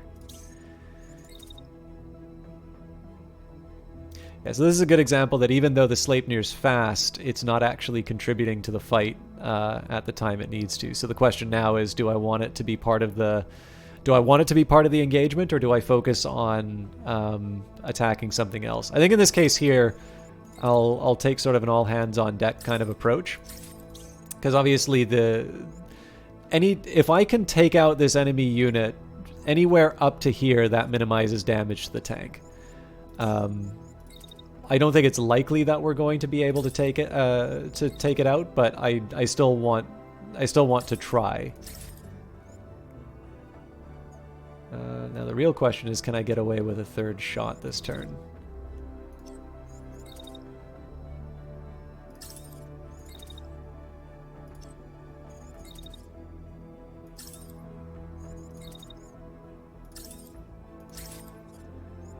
Yes, and I have some heat left over.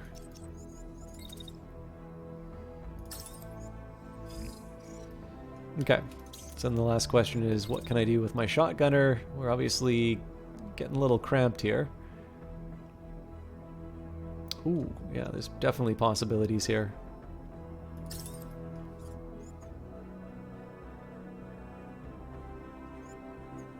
Yeah, so I'm just going to let him walk into me. So even though it...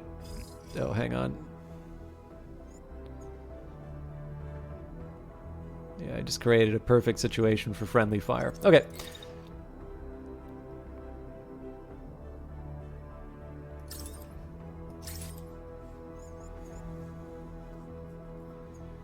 So I've kind of split priorities here, but number one, I feel like I can do better on these angles.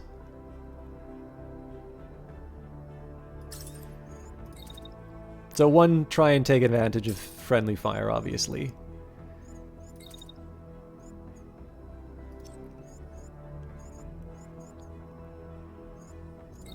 And then I maybe want to try and be a little more careful. Okay, yeah, so this is actually going to be...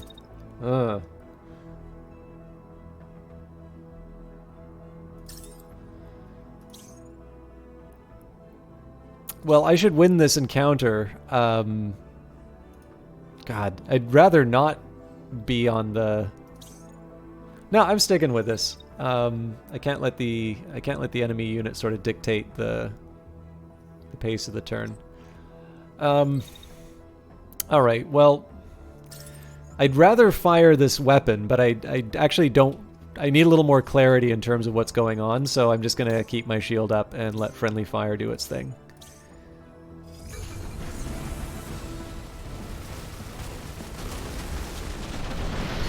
Yes! Didn't save the treads, but...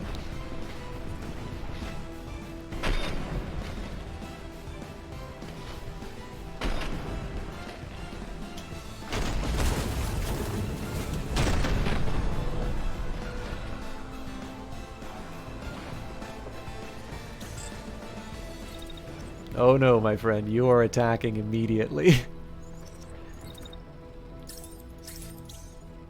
Oh, it's ejecting, never mind.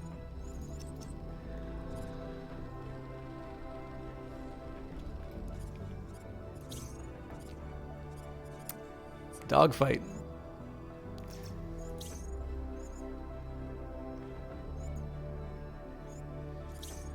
So, I mean, they're evenly matched. I have a pretty easy answer to this, and that's just to angle this unit to target both teams, or sorry, both units.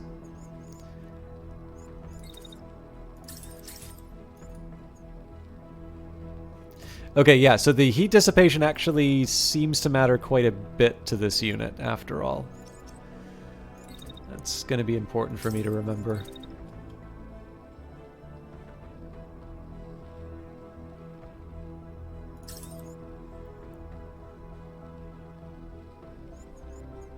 I think I can do better. There we go.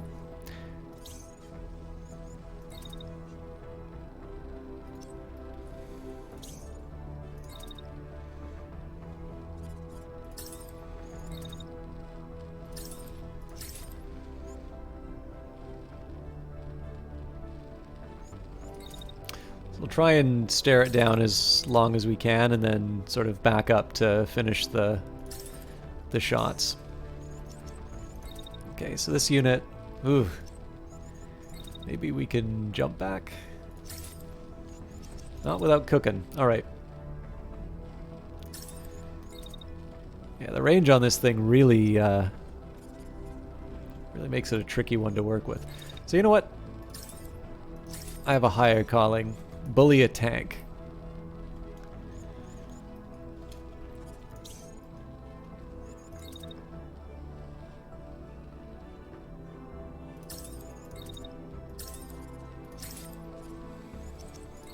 So the rest of this is just going to be about trying to take out... what in the world is going on here? So I got a machine gun.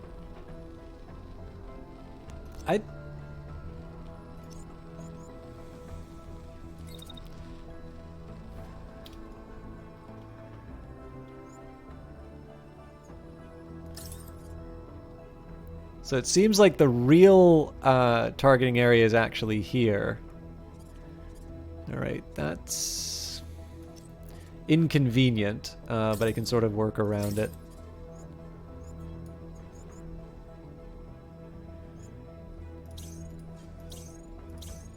So I do think my priorities are a little messed up in the fact that I've got 2 units dedicated to the tank. But that's kind of how it turned out, and I don't want to dedicate a lot of effort into rebuilding the turn.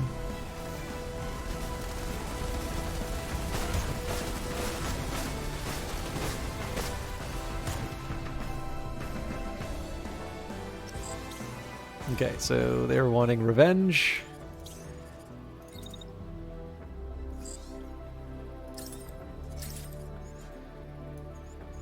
Okay, I don't have a shield, so I think in this case... No, they're done moving by the time I get involved, so... We'll just keep shooting. Actually, I want to see if I can get away with this.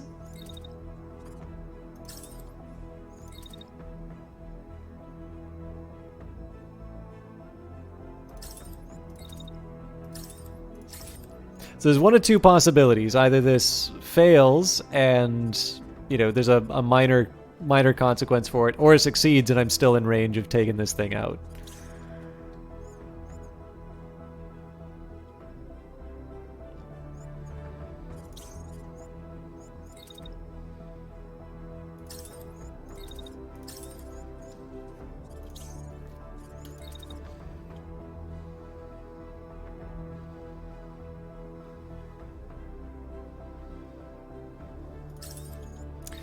A little out of the ideal range.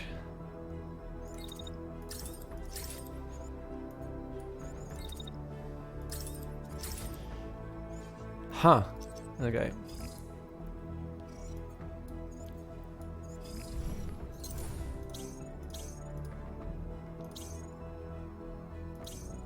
I'm fine with that not having orders. Stop! Stop! There we go. So yes, the smash approach did work. Probably cost me more damage than it was really worth. Definitely not getting much in terms of scrap here, but... I should probably go... Okay.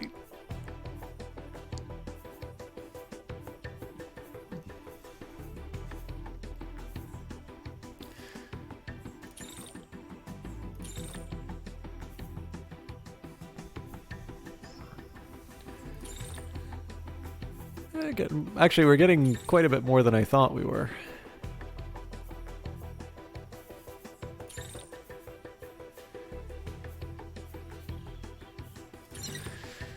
Cool. So maybe I should think about some upgrades to my my units. All right, so I think 2 forward bases, and we win the contested province.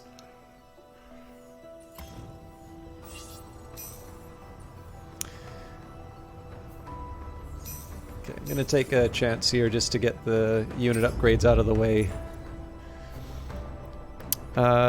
Seems to be better overall, but that's probably because of the regen core. Yeah, this is the exact same body, it's just a slightly different okay.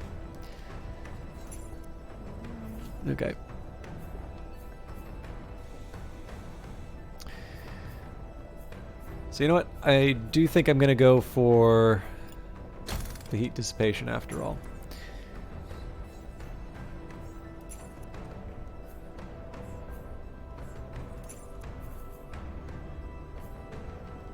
Now, how did I feel about that assault rifle? I guess I didn't really pay that much attention to it. So we'll give the burst another shot. With the lance... Okay, I gotta remember what matters is this is the exact same body. I always get caught by that. Not putting an SMG on that thing. I keep forget, we didn't actually get that much that time around. I'm not sure why I'm... but the one thing that might benefit from this would be the ray. Nope. Okay, so I'll scrap this assault rifle. We're keeping the other one, and then I'm keeping the SMG for the time being.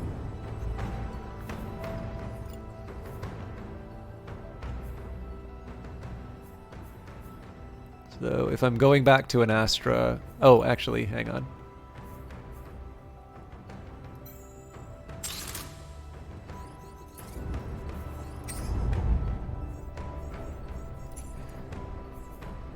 Okay, that's still not an improvement.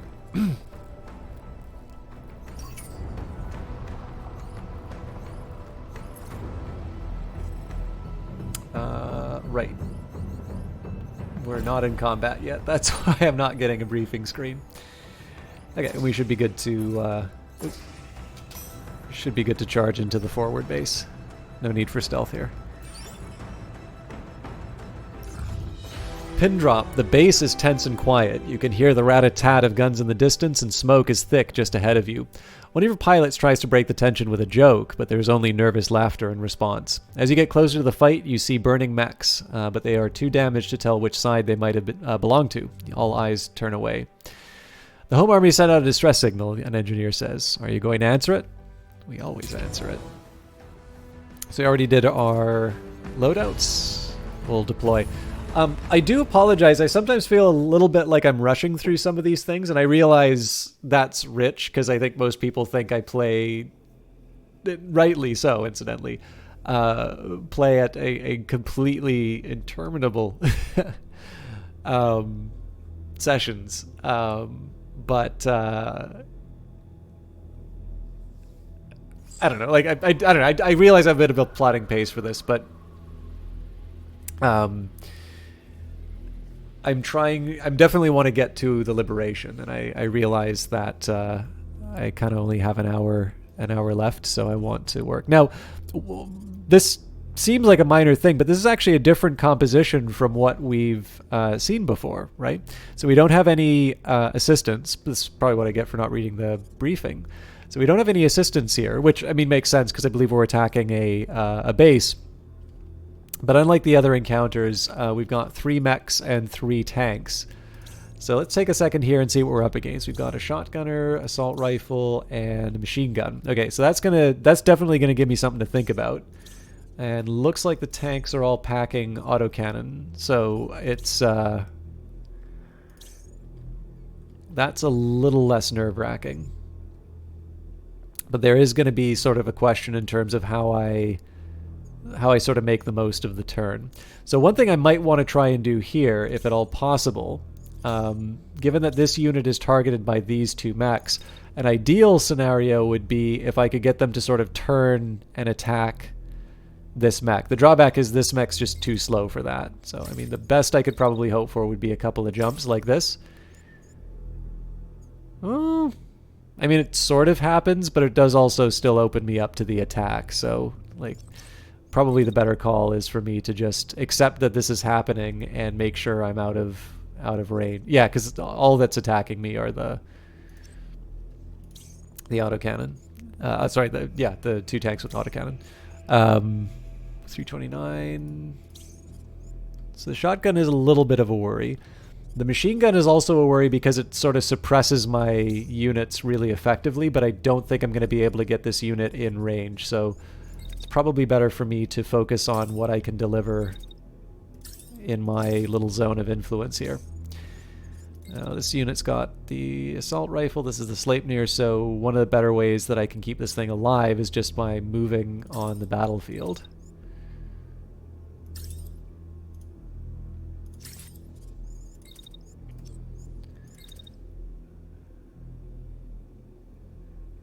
Or at the very least, moving in a way that doesn't make it easier for the thing that's trying to kill him.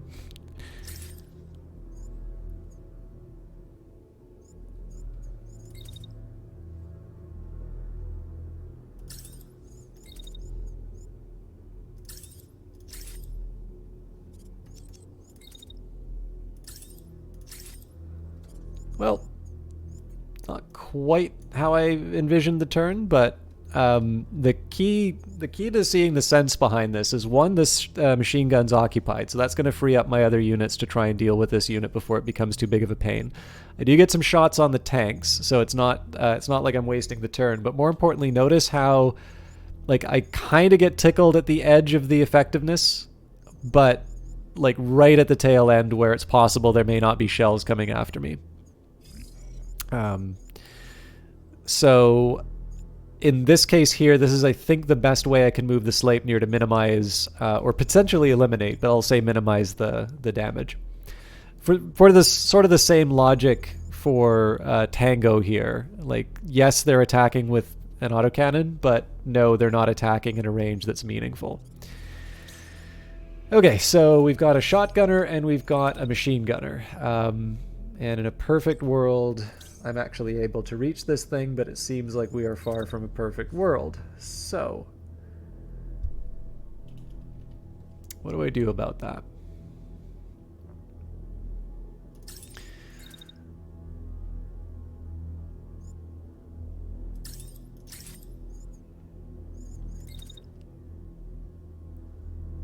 I think you all know my opinions about moving attacks into other turns.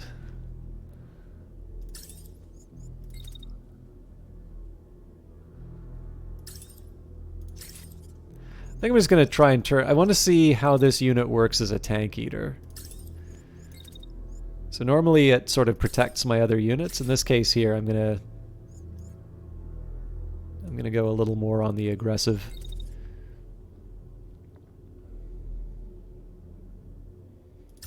If I can avoid... I'd actually prefer not to collide with stuff if I can. I don't think I can avoid it, though. And I actually don't have the weight to kind of throw my unit in like that, so...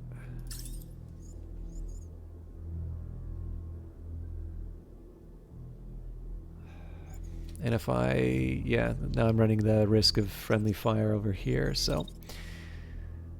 tricky. Okay, well, we'll see how that works. Now again, if I can, I'd really like to get some shots off on this unit. Oh, I'm just at the edge. And this is almost certainly going to burn me up. Yeah, okay.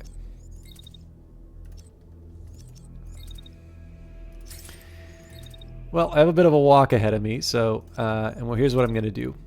I'm going to put this right to the edge of the timeline. We're going to walk as close as we can. Is this even worth doing? Honestly, I just want to see how it turns out at this point, so I don't think we're going to hit that much, but...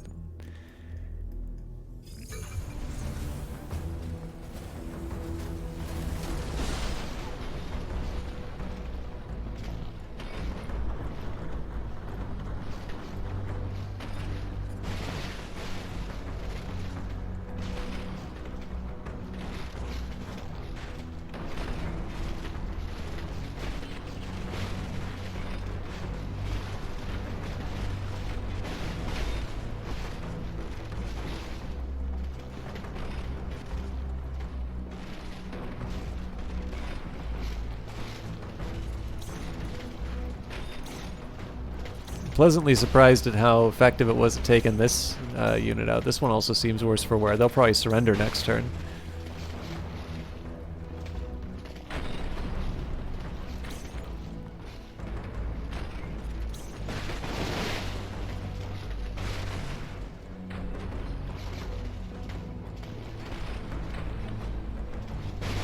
So yeah, damage-wise, this was not really that great of a use of the unit, but the heat isn't that high, so we're just in position for next turn. Overall, though, that's actually a considerably better turn than I thought it was going to be. We're already down 2 enemy units. Admittedly, they're tanks, but it's not... like, tanks still cause trouble, so... this is a bit of a no-brainer. Just, you know, do the damage that we can, try and follow the bad guy where I can. In fact, I think I'm even going to go I think I'm just going to start off with a quick round 2.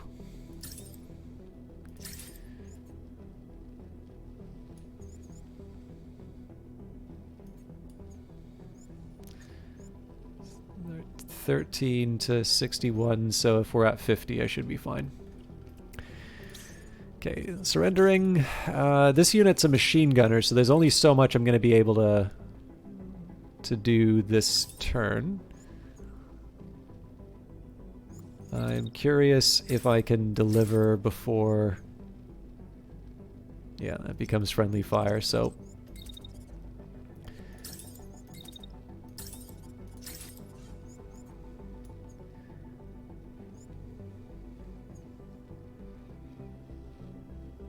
Okay, I'm actually able to fire the weapon. I'm able to do a full run on the weapon with its back turned as well, and also try and position myself for the next turn. So I want to try and have a slightly more central location so I can choose to attack this unit, or even potentially the tank.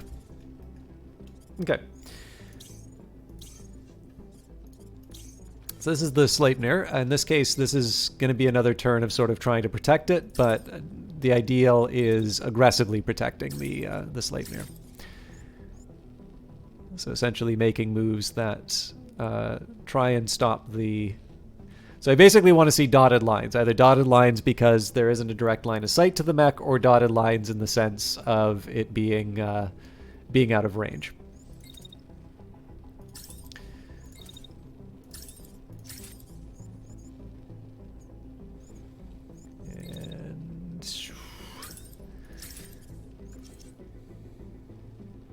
Yeah, I think I can work with that. Now this maybe isn't all that surprising that this that the autocannon was coming after this unit, so we're gonna take a minute here, make sure that the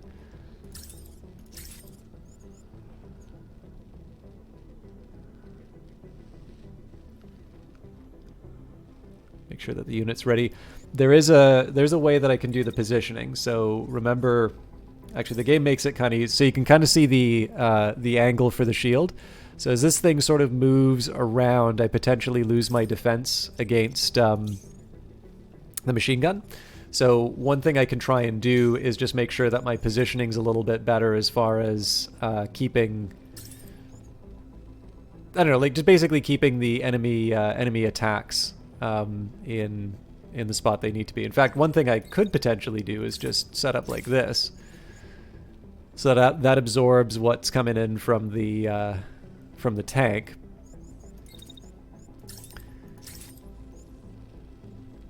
Now, this thing's got 477.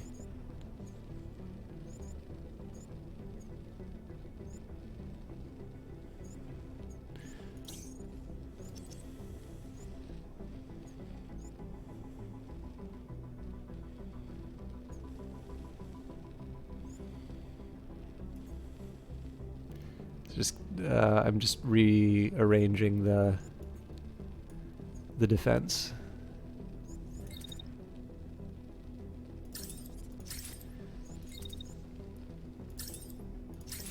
So no way I can make the attack work at the start of the turn, but I can sort of follow up with it. And unfortunately, it doesn't look like this provides me that much protection. I think I'm just going to have to live with that. Can I, though? So they're attacking me on the right-hand side, so that can absorb 246 damage. This thing, in an ideal shot, is capable of doing 242.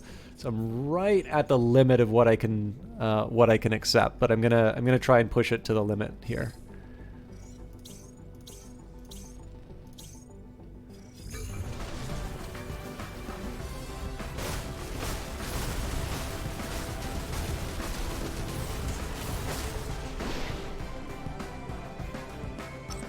So this thing's clearly ejecting. Yeah, this definitely didn't. The shield actually clearly got the worst of it. So obviously there's a lot of wasted attack here. This unit's not a threat to me anymore. What I am going to do is I'm just going to run back with this unit. Let's try and take a more indirect route. Let's partly to avoid the damage and partly to avoid the tank.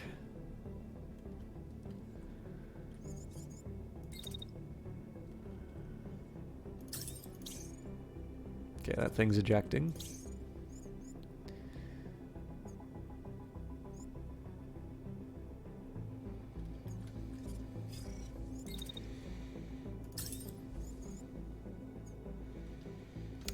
I think in this case we're just gonna follow this unit and yell at it as long as we can.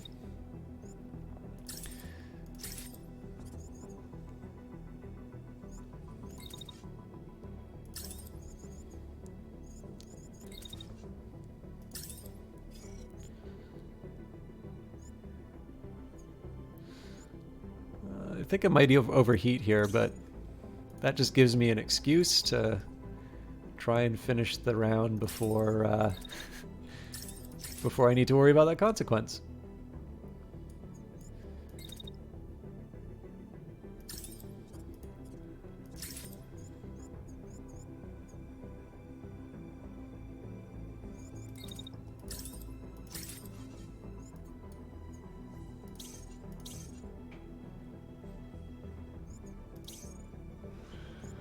Okay, I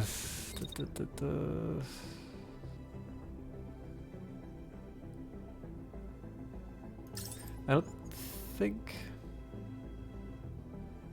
Yeah, so I have a bit of a problem here. I don't know if I want to focus on the tank or the mech. I think I tend to overdo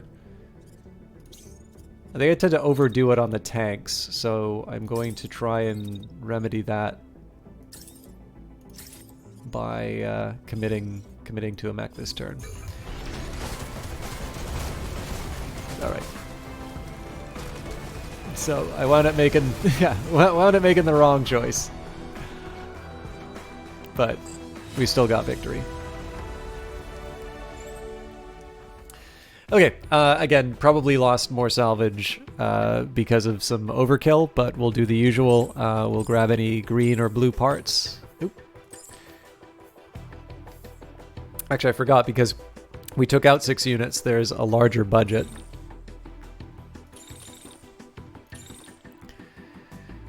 And then...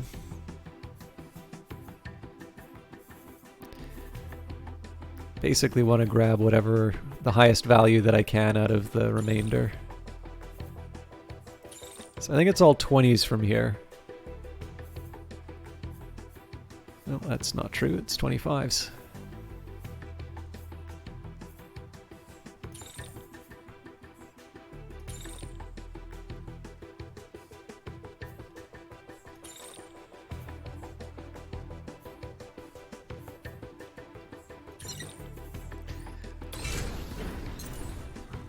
Okay. So usual routine, we need to heal up before we do anything too special. So in this case, it doesn't really seem to matter whether we go for the battle site or the forward base. I think the forward base will be slightly better as far as a cash out is concerned. So I think we'll head out here. But I'm going to worry about healing first, and then well, actually, we can afford to overdrive. Oh, there's another battle.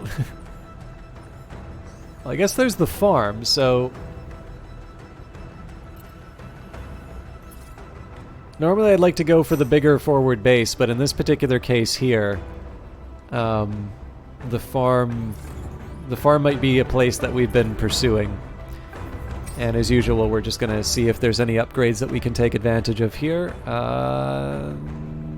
This is a harder one for me to get a read on, just because of the changes to the different types of core. I believe we have a charge core now.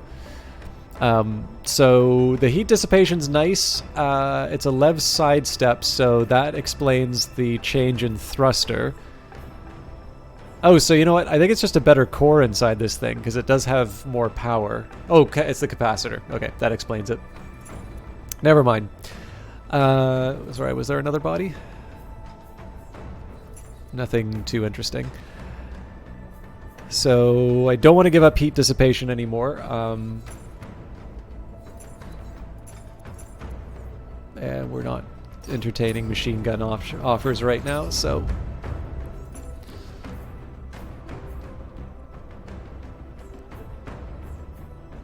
Yeah, so that's just a difference in core. Not too interested in that. Give up heat dissipation. It's not the end of the world, to be honest, but... Yeah, this is just a difference in... between an excellent and an improved hydraulic, so that doesn't really do that much for me. This, I give up a lot of integrity and heat dissipation in order to get slightly better mass, which is not a priority. I am tempted, excuse me, I'm tempted to ditch the shotgun. I haven't quite found the right approach for this thing yet. Clearly I'm not using it as a wall anymore, but that's because I'm getting short on repairs. So, yeah. Let's take a look at... Right, we don't have anything for the left arm. And we're still sticking with... Hang on. Am I really staying with my gray shot? Oh yeah, I'm staying with my gray shotgun because... For some inexplicable reason... this gray level 2 shotgun does more damage...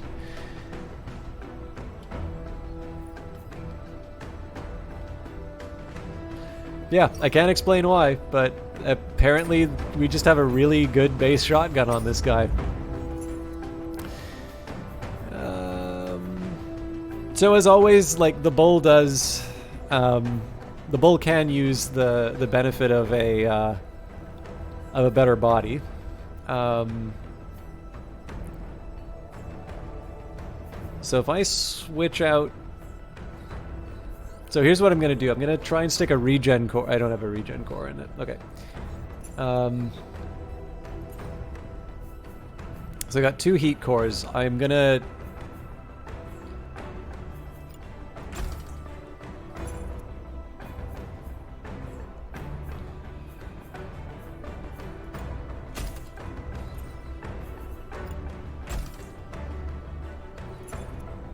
How do I feel about that?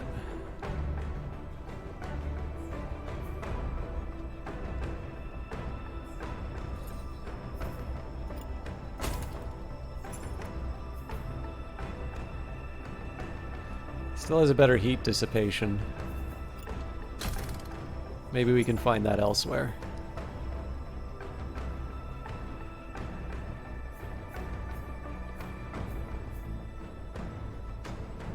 So if I'm willing to give it skinny legs, I can improve both mass and heat dissipation. I think these medium legs are maybe a little bit better.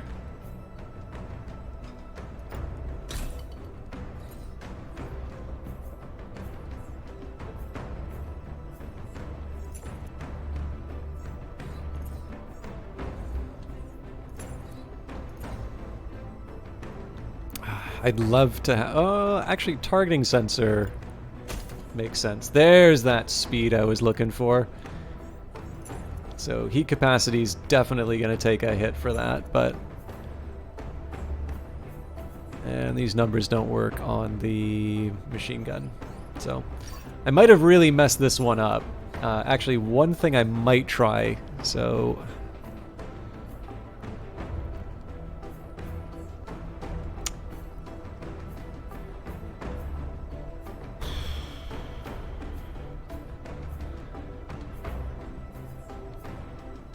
So if I put a standard core in, we're back down to 12.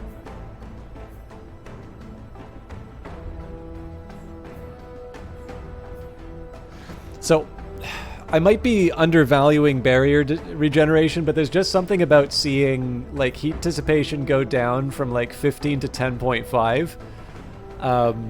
So I guess that's like 4.5, I guess. And then seeing barrier regeneration go up by like 0.02. So the thing is, like, the individual number for barrier generation doesn't mean anything to me, right? Because like when I take a look at this, it says this stat affects regeneration time of barrier armor. Well, like in what way? Like, is 0.02, like, is this a question of if it's 1, like, the barrier starts regenerating immediately? If it goes up by 0.02, does that mean that, I will regenerate, like 20% faster or more? Or, like, there's a number of different ways that you can interpret what barrier regeneration will do for you. And unfortunately, I just don't really have enough information to decide whether or not it's worth giving up that heat dissipation. So broadly, I tend not to care that much about the regen material.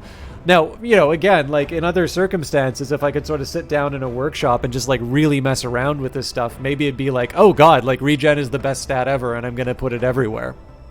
But my personal approach has largely been to avoid regen at all. And I think the direction that the game has gone as far as kind of giving you this stat for repairs is sort of vindicating that choice. Like I definitely so it feels like in the Phantom Brigade community, there's something of a preference for like big chunky mechs that just barrel over everything.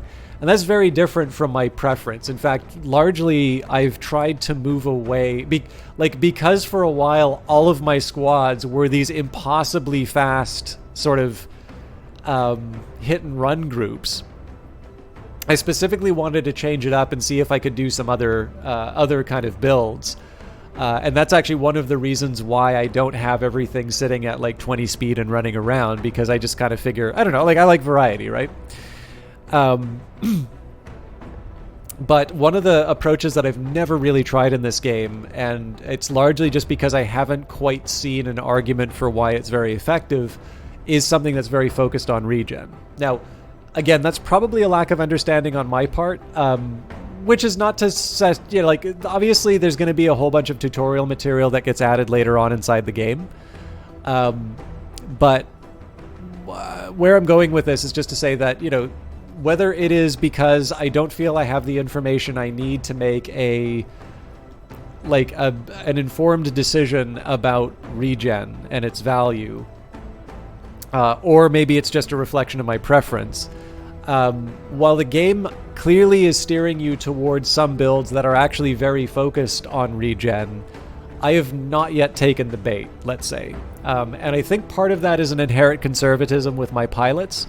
So I kind of feel that with mechs, if you are doing a heavy barrier strategy, if you get it wrong, like if you miscalculate, then the cost is probably one of your pilots. For a heavy integrity mech, it's a little bit harder to draw that direct line between assumptions that you're making going into the build and what happens on the battlefield. Like if you have a high integrity, you have the option to sort of try and fight your way out of the situation you find yourself in, or to run away or do whatever. So in this particular case here, I generally tend to, like, my personal preference, speedy units with very narrow, sort of very narrow time frames in terms of firing is kind of like my primary interest. I'm definitely trying to put more variety in terms of my different builds, but I generally undervalue regen, and part of that is a sort of an acknowledgement that I don't understand it that well, but it's also just sort of the fact that the scales are just very like they kind of play into, I guess, a cognitive bias is really the only explanation I can have. Like, heat dissipation and barrier regen are almost certainly built on different scales, but because I am not a computer, when I see heat dissipation go down by, something that I can express as an integer, even if I'm just approximating, whereas, barrier regeneration, I need to go to the second decimal place to be able to describe its impact. That's, that's just something that when I'm sitting down and looking at these things, I'm like, oh God, yeah, I'm giving up so much to do this regen. Yeah, I'm not doing that. So if you cared about that reasoning, that's why I'm thinking of it this way.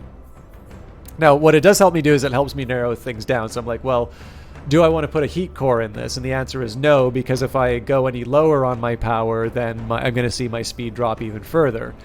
But then the question is like, okay, well, maybe I want to see that speed go up. Am I willing to give up the, am I willing to give up the heat capacity? And at the moment, the answer to that is no. But depending on what happens in this battle, if that heat capacity doesn't translate into me being able to fire my weapon more often, I will actually go back to the overdrive core, because being able to have a speedy mech again is wonderful.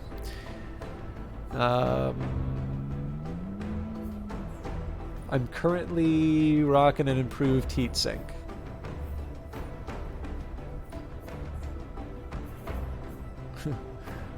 Well, I could go for the active heatsink, but no. I think this thing has got like 8 heatsinks in it or something silly.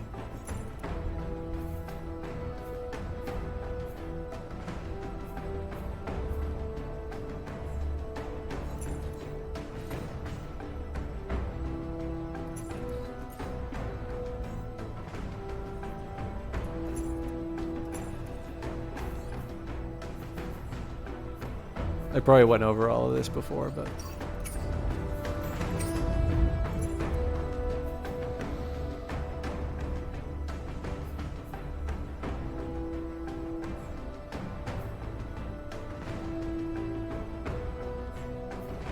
So again, I don't want to spend too much time looking at things like power in that, but I think the mass integrity trade-off doesn't quite entice me here yet. May want to reconsider the cores. So one of the problems is I have so many units with machine guns, it's kind of hard for me to remember which ones overheat a little too readily. This is a launch core, so it does account for the speed. The overdrive is really tempting. Currently you have a range sensor on it. I think that makes sense here. Take a quick peek at the different lower bodies that we can put on this thing. I mean, if I want to make it speedier, I can throw this these legs on it, but they are kind of skinny.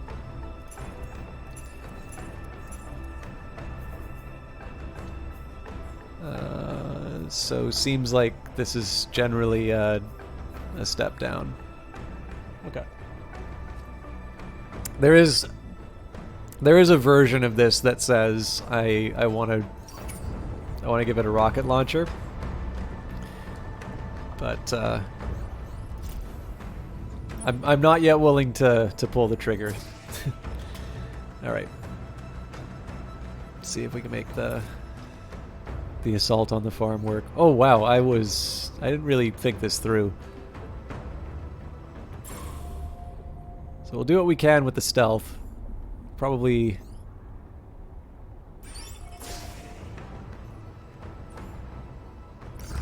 Yeah, close enough. Sitting ducks. You're looking through the latest report when you hear one of your pilots laughing and calling you out to the front of the base. Look at this, your pilot says when you join him. They're sitting ducks. Sure enough, on the radar, you can see that there are some enemy mechs up ahead. I think they're gearing up to join the battle over there. He taps a screen where there's a cluster of activity. We could get in quick before they know what hit them. Well, this sounds advantageous.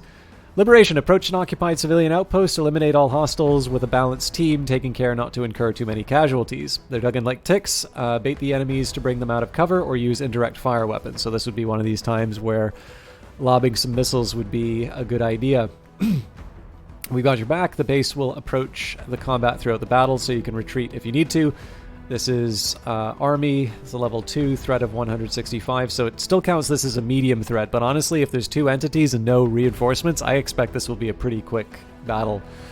Generic branch of the military that carries all sorts of military-grade equipment. They are not specialized, but cover a lot of bases with their use of mixed squads, tanks, and mechs. They're already here. A number of enemies is ready to engage you immediately, so keep your wits about you. We already sort of geared up the team, so it does look like I've lost some of my heavier statuses. I might want to reevaluate that at some point. But Index Gnome, good to see you. How you doing? But in this case here, let's just wrap them up. Okay, and if it's really 1 mech and 1 tank, if it takes me a long time to do this, I think this is just a really good indication of what a chatty chatty broadcaster I am. Dropping in. Command is getting impatient. Let's get this over and done with. Okay, so it's always good to keep an eye on what we're up against. So we got an assault rifle with 244 damage and then a handgun of 100. So definitely not the fiercest opponent that we've gone up against. And then this is an autocannon, so that thing will do 237. Does that actually really do more damage? No, it does almost as much damage as the assault rifle. But yeah, so I don't have a whole lot to fear from this unit right now. So the first thing I want to do... Now it's a Sleipnir drop. I thought this might have been a machine gunner, so I could just put them on the high ground and get them to sort of really lay into the enemy unit. Yeah, like obviously this is such a good vantage point to really lay into them, so...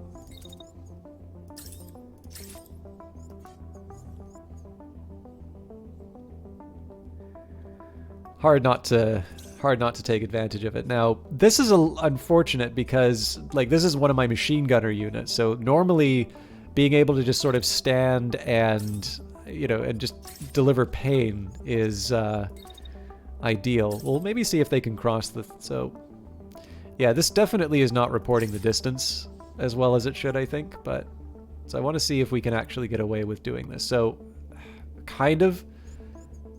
I think the better move, honestly, so even though it's not going to be fully effective, I can at least sort of get to cover afterwards. So, open fire, run off to the side. Well, okay, honestly.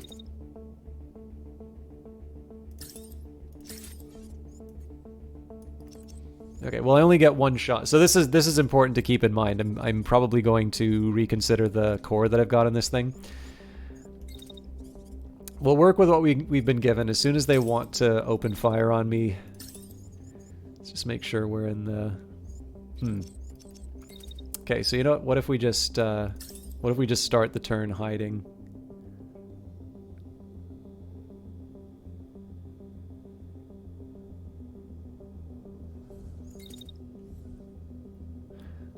Like, it annoys me that I'm doing it, but if I can just occupy the unit otherwise... Yeah, I mean, apologies to the owner of that building, but...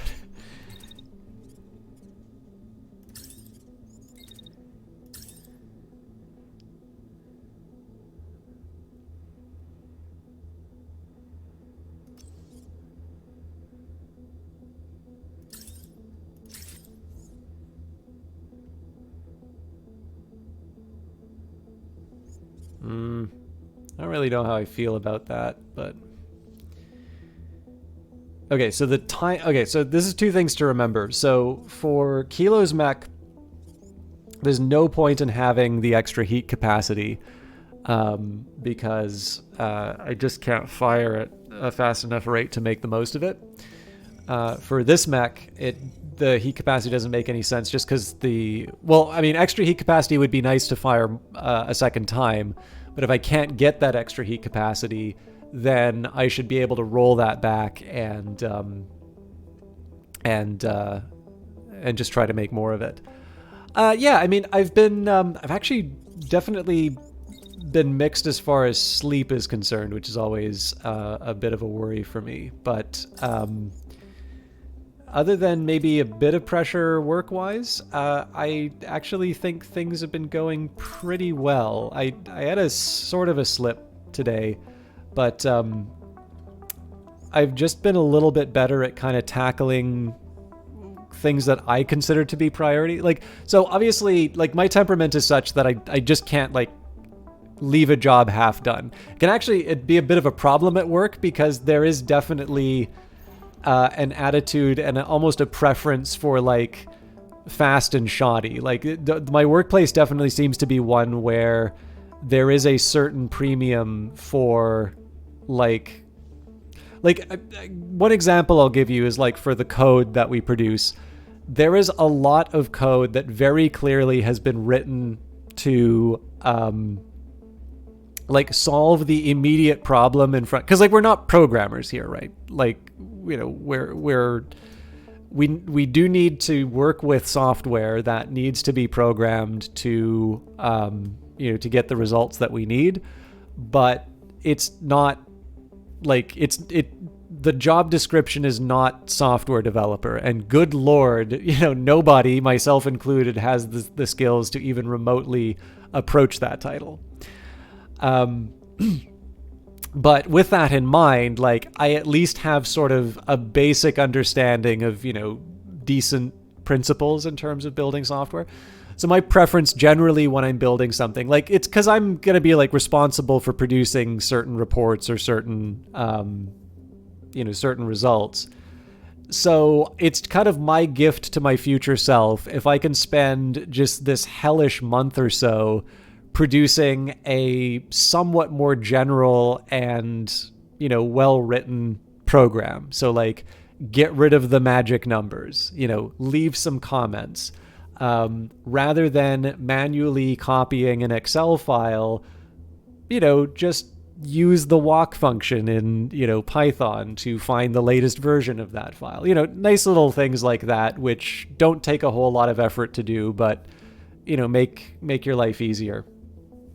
And then like just the basics in terms of like when it comes to data, like making sure you know what that data actually means, as opposed to just assuming that it's always handed down to you perfectly. But the drawback is that where people are sort of used to just kind of having a really fast turnaround, and then like effectively you're giving up the hours in terms of just the fact that every time you do this repeated step, you're paying, a couple of hours each time so that somebody can move around the magic numbers. And then, of course, when you hand it off to somebody else, it's an incomprehensible program that you just kind of pray doesn't break. I don't like doing that. But, with that in mind, if people are used to that other way and they don't quite follow, wait, why isn't this done yet? It's like, well, it's because I'm producing something that, a monkey could work with after I'm done with it. It's two different worlds in terms of sort of perspectives and getting things done. And I know sometimes I have a little difficulty selling the value other than, after a couple of months and people are, will get results the same day. There's like, oh, that's actually really good. In any case, so that's sort of the work stuff that I'm dealing with. But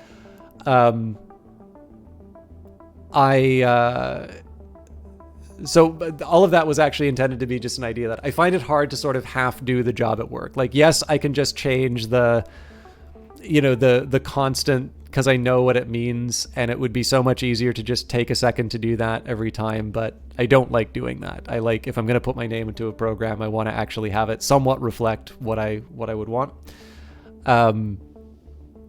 So on top of having to do that at work, the thing is that it's very hard to look at a lot of that stuff as being the most important thing I can be doing. And the one change has been that I have also been making sure that I specifically make time for myself, even if it means not recording stuff I wanted to do for YouTube, or not, even in the case of Monday, not broadcasting Old World. I have been following up on a few things that I want to do. Like, one of the things is I want to get familiar with Common Lisp again. So I've been going through a couple of Lisp books, a couple data projects, which I'm not quite in a position to talk about yet, but finally made a bit more progress on those, and just, and also reading. I'm actually going through for those of you who are looking for interesting books, this is a probably better listed as a current affairs-ish sort of book. Sebastian Malaby's The Power Law, Venture Capital and the Making of the New Future. So this is... so his background is sort of history and journalism. I think he used to work for the Washington Post. I think he was at The Economist for a while. And I believe he is now with the Council on Foreign Relations. So it's a Council on Foreign Relations book, but I don't believe they have a direct publishing arm. I think this is either Norton or Penguin. Yeah, Penguin. Pretty good so far. So again, it's hard to say that this is a business book in the sense of like, marketing tips or like organization. Like, it's a little bit more of this vehicle and how, like, it's answering certain questions like, why was it Silicon Valley? Because like there's usually this is totally unrelated to Phantom Brigade, but I actually think this is really interesting. So like, one of the things that I did not realize after reading this book, I'm like not super far into it, but I have been enjoying it. So like today we take it kind of for granted that Silicon Valley is like the place where venture capital is, and there's a few versions where it's like, yeah, it was like the hippie counterculture that made that, but, or, you know, it was the location of Stanford. And one of the things I like about the book is that it doesn't actually make its own case in terms of the factors that contributed to Silicon Valley becoming Silicon Valley, but it actually does a good job of sort of deflating some of those really commonly repeated factors. So like, you know, I admittedly do not know a ton about Finland, but it's really hard to see the same countercultural forces in Finland leading to these also very impressive development. I mean, you know, Linux, right? Angry Birds, Nokia. There's plenty of sort of development. Now, admittedly, you know, it's hard to connect VC and Linux, but you know, it's obviously, and you can kind of take your pick of some of these other locations, but like it's one that when you actually kind of take a look at the sorts of big developments that people are trying to emulate, it's really hard to sort of point to hippies and say, this was the factor. When you take a look at that Stanford example that they give, likewise, you can say, well, you know, you can take a look at the research and development money that was being sent, and you've got a lot of these very well-established East Coast firms, you know, IBM, Raytheon. I mean, pretty much any defense, you know, contractor is going to be very heavily based out east. It's Cold War. They're obviously spending a lot of money for advanced R&D. And on top of that, you've got Harvard and MIT in the same zip code. So the Stanford answer isn't really a good one either. And essentially the book is sort of trying to answer specifically how that model worked. Now I do have a bit of an idea, because I started reading this book because of an interview that he gave on, so there's two CFR podcasts I really like. There's The President's Inbox and The World Next Week. I think was it The President's Inbox? Now I'm trying to remember where I heard the interview. Oh, actually, there's another one, a CFR one that I like.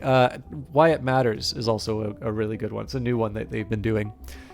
But in any case, he's talking a bit now about, or in that interview, he kind of talks a bit more about where the book ends, which is this model being applied in other regions. Israel's obviously an obvious, like that's one I could have told you about without having read the book.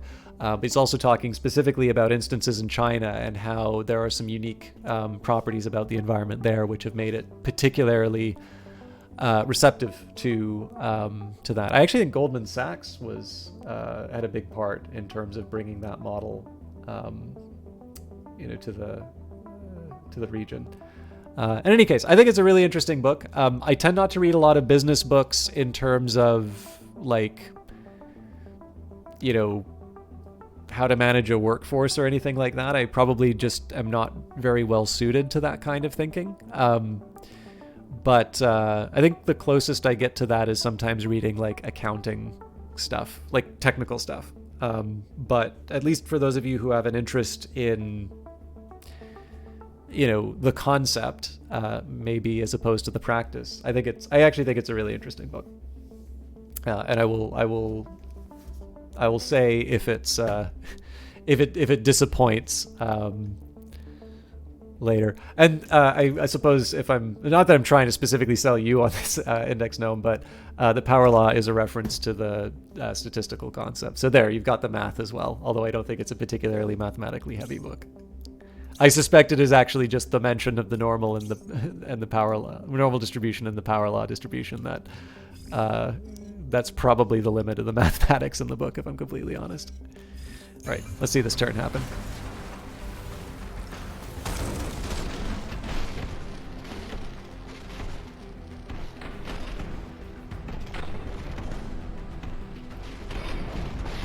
Oh, good, I didn't hit my own guy. Beautiful.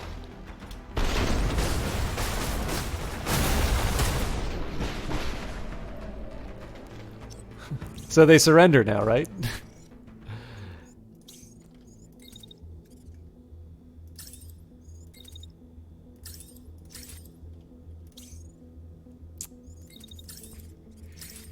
There's a side of me that just wants to fight it out, but in this case, I'm just going to keep the distance on the tank. And then I think I'll let my shotgunner hold the line, and we'll maybe move the Sleipnir in a slightly better angle for the coup de grace. I am curious if I can pull off that third attack. Probably not, but yeah. So I may want to reconsider the want to reconsider the weapon.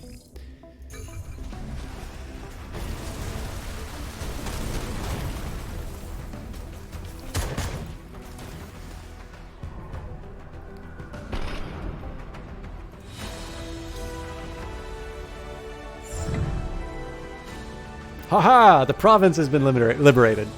Thanks to your efforts, the enemy was driven out of the contested province. Resistance forces will hold it from here on out. So I'll take what I can. Wow, we got everything. All right. So we can either get 20 or 15. So this is a no-brainer. And at this point, given that we're at 12, there'll be like a little bit of repair, but honestly not that much. I am going to head to the resupply point, because at this point, I think it... Oh, what's the question mark about?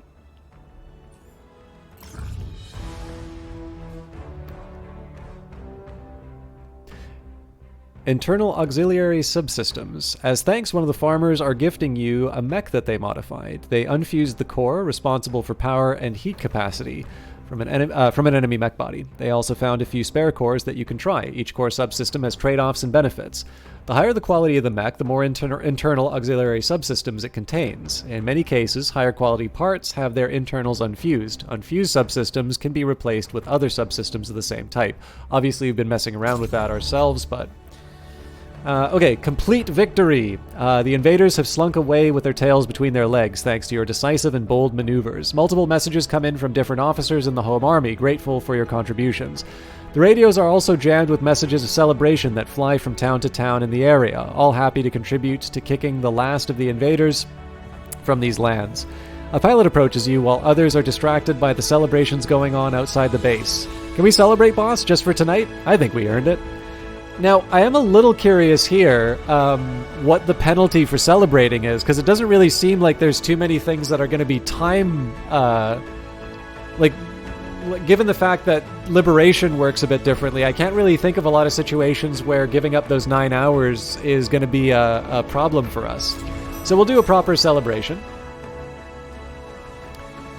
I am going to go to the resupply point, because we probably should be getting the... we should be getting the repair resources up. We can also probably grab some more pilots for the heck of it. And then I suppose the question is, so we've got Dremel, Balekin, Fearland. These all get recalculated each time we liberate a province, so I suppose it's an open question in terms of how I want to approach it, but I'll probably go to Fearland.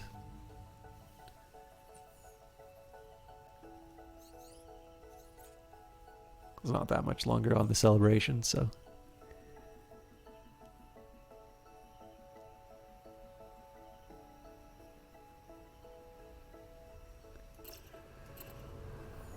And we definitely can afford to overdrive. So once, I think I'll outfit my units. We'll see what we need to spend in the resupply point, and once we do that, I'm probably going to do some upgrades to the base.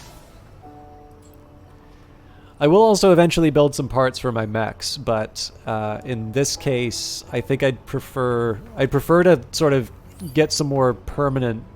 Okay, rest and resupply. Starting resupply.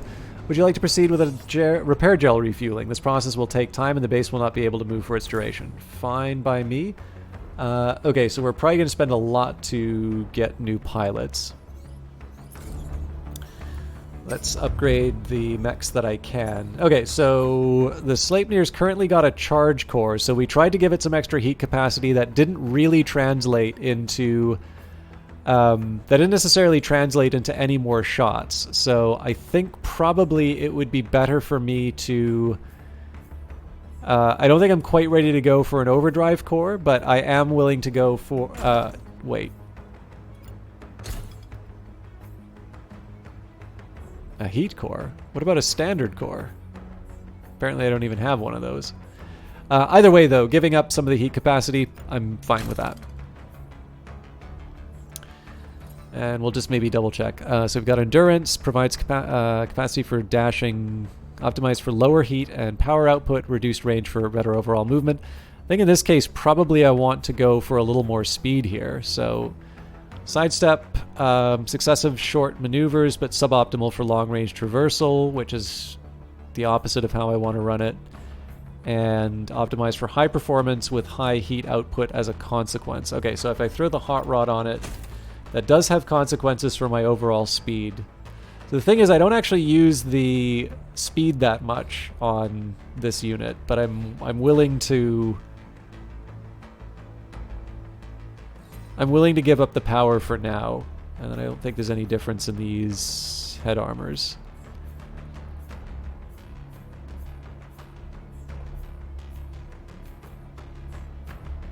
Huh. Neat. So I can get a little extra heat dissipation and a little less armor if I go for a simpler head.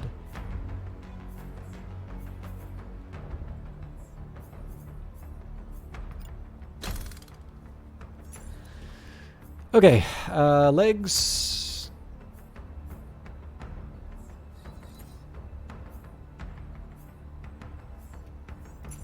Think I can live with what I got here. Don't quite want to give up the heat dissipation. The fact that it's the same mass is kind of tempting, but I don't know. Give up heat dissipation so I can get 2 extra integrity doesn't really make that much sense.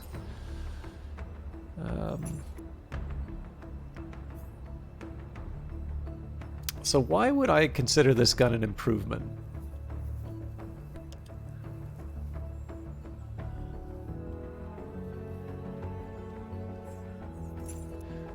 I may never get an answer. And again, I haven't settled on the weapon, but I am going to stick with the burst for the time being. On paper, it does more damage. Let's actually leave the lance aside. I can never remember. Okay, I could probably work this out from the stats. So this thing's 160 on heat generation, whereas the ray...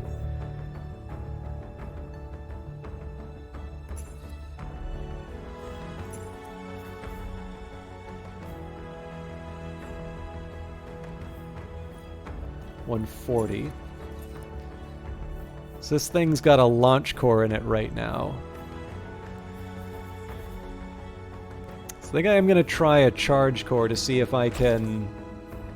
So I'm giving up quite a bit of... Wait a minute.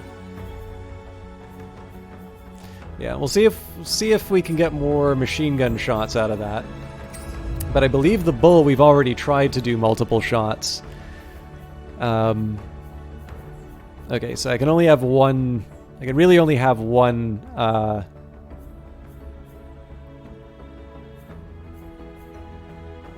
Well... See, the thing is, if I do this, then it loses its speed.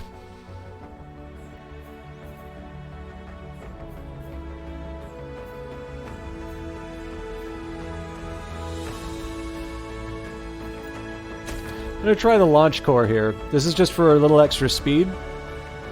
Because if I'm only going to be firing this once, that's a longer period of time for shots. Again, these may all be the wrong choice, but I'm gonna mess around with it, and we'll see which of these choices I wanna keep in the end. Okay. So the big thing I want to be looking at here is sort of integrity and mass. The rest I can kind of mess around with based on the different cores.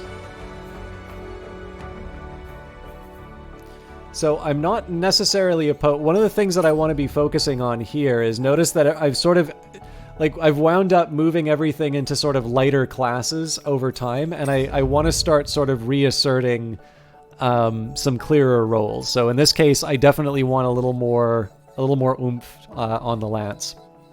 So in this case here, going for something a bit heavier in the form of the Integrity 501, that's actually not a bad option here. Now there are going to be some things that I need to change.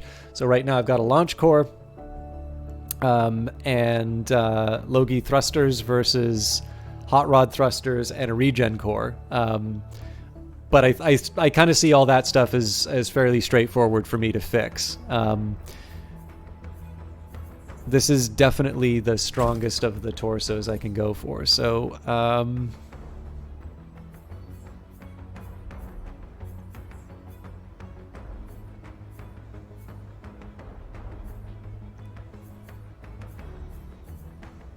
think the endurance probably makes the most sense.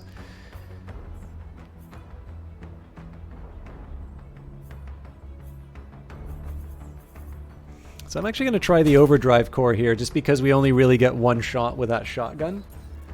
We're currently rocking an improved capacitor, which is sort of offsetting the heat, so I don't need to worry that much about it. An active heat sink's a little weird here.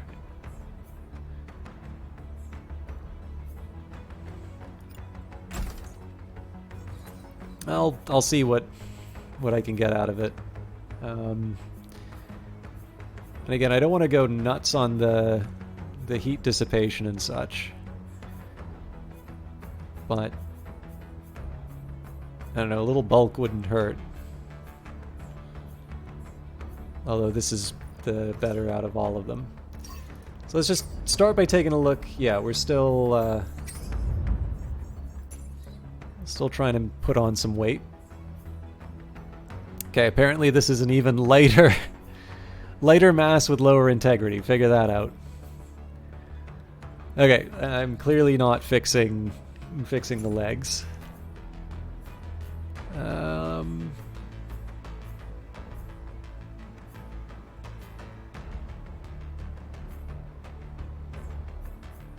This is the left arm. I should probably focus on a better right arm. Okay.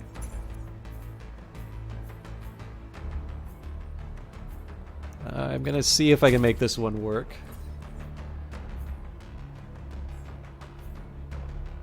So I give it a motor instead. There we go. I've got that extra weight now.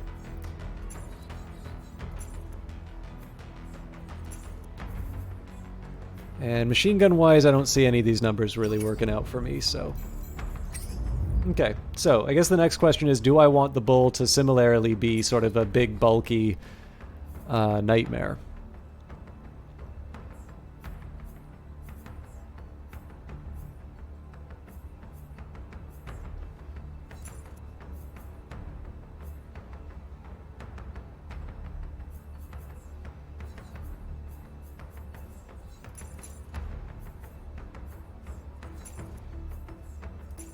I think most of these don't make a whole lot of sense. However, I didn't consider the thrusters. So these are currently reach, provides capability for dashing, optimized for long distance dashing, but overheats easily.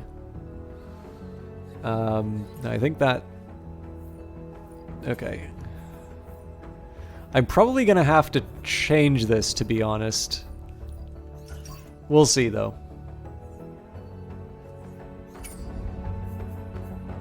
And then finally the ray. Again, I suspect this is probably all a moot point.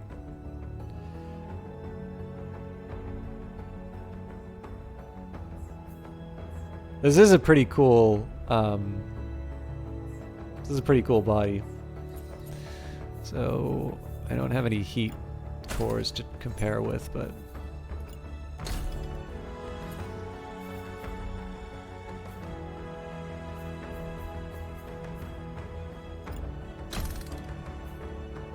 interesting.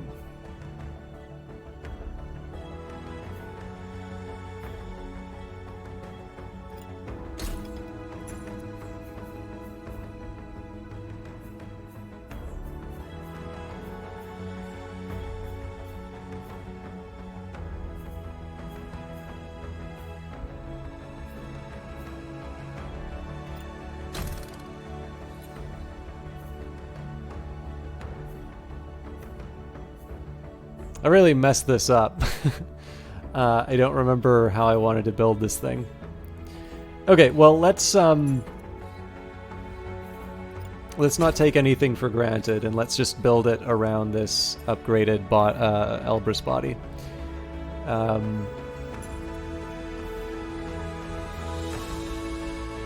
Okay, so let's say, for starters, the best outcome for me would be something that lets me fire this weapon twice a turn. Now, at 140 heat generation, that's probably not happening. But if I wanted it to, I put a charge... Well, I'm already at 1181, so actually let's just go the opposite direction here. Let's actually do an overdrive core. We'll commit to only moving once, but we'll move quickly between regions. And a higher heat dissipation wouldn't go awry.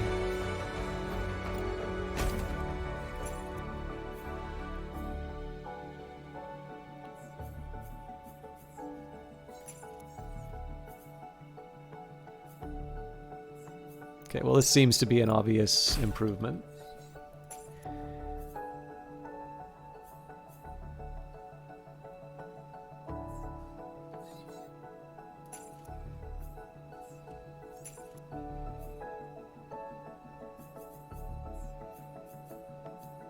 Okay. Definitely have some things in the inventory I can get rid of. So none of these machine guns really inspired wonder. Oh, is there just the one machine gun? That handgun didn't do anything either. I think the rest of the parts I'm going to keep for the next little while.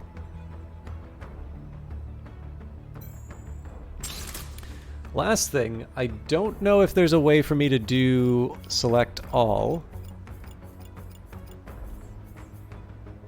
Yeah, right there. So I probably should have done this before, but we're going to do one last check now as far as special parts are concerned. So I put a heat core in this thing. Yeah, that's fine. I might even try going a little more aggressive and put an overdrive in it when the time comes.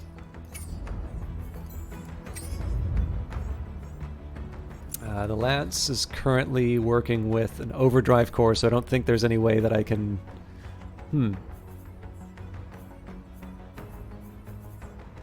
Yeah, overdrive is as low as I can get the heat there. The Bull... So I gave it a launch core.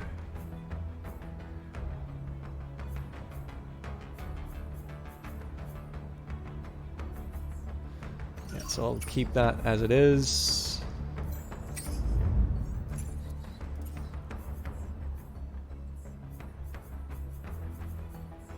Yeah.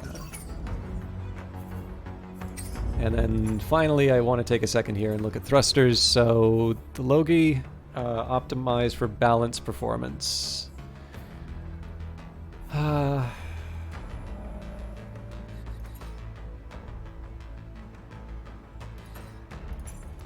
Let's work with what we've been given here. For the Lance, previously chosen endurance, I have reduced its heat capacity, so it's sort of hard to argue to go for a high generation.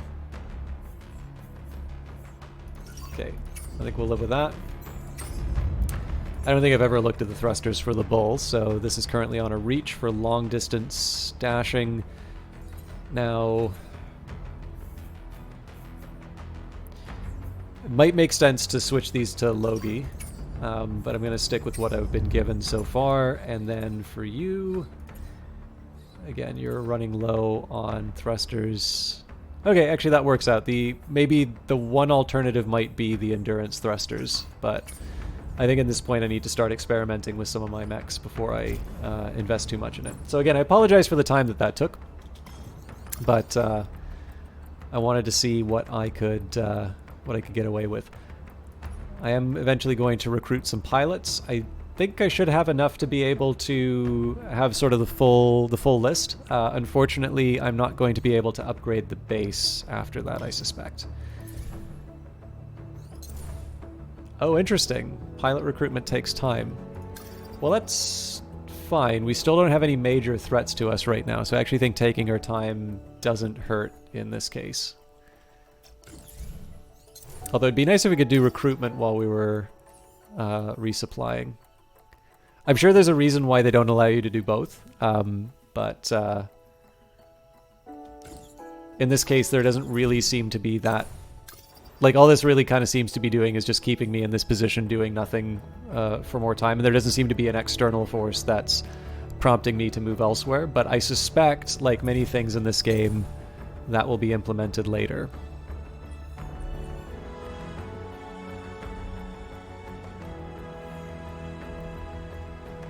Okay.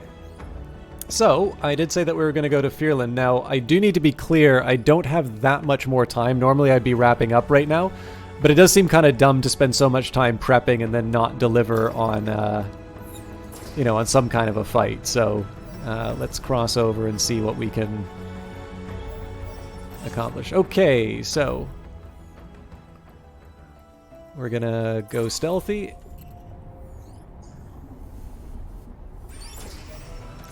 Haha.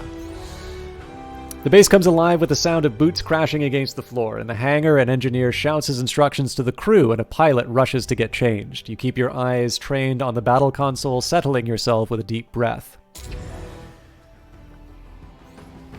Alright. Oh, you know what I bet waiting? I suspect all of the advantage we got for all that celebration just vanished because of the time that I took here.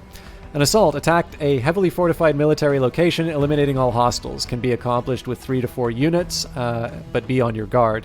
Be careful, dangerous autonomous turrets are detected at this site. Wipe out the enemy units to disable them. They're dug in like ticks. Bait the enemies to bring them out of cover, or use indirect fire weapons. And we've got your back. The base will approach the combat throughout the battle, so you can retreat if you need to. We're fighting the enemy reserves at level 4. A mix of reserve troops led by oddball elite specialists. While they lack in skill and experience, they make up for in sheer number. They're already here. A number of enemies is ready to engage immediately, so keep your wits about you. Now, the enemy threat is 126. We're now up to 133, probably because of some of the changes that we made. Looks like there's a cluster of enemies here. This might be a turret for all I know. So I'm not 100% sure how this fight's going to go, but I am a little curious in terms of what the composition is going to be. That's probably going to be the biggest determining factor in how we approach it.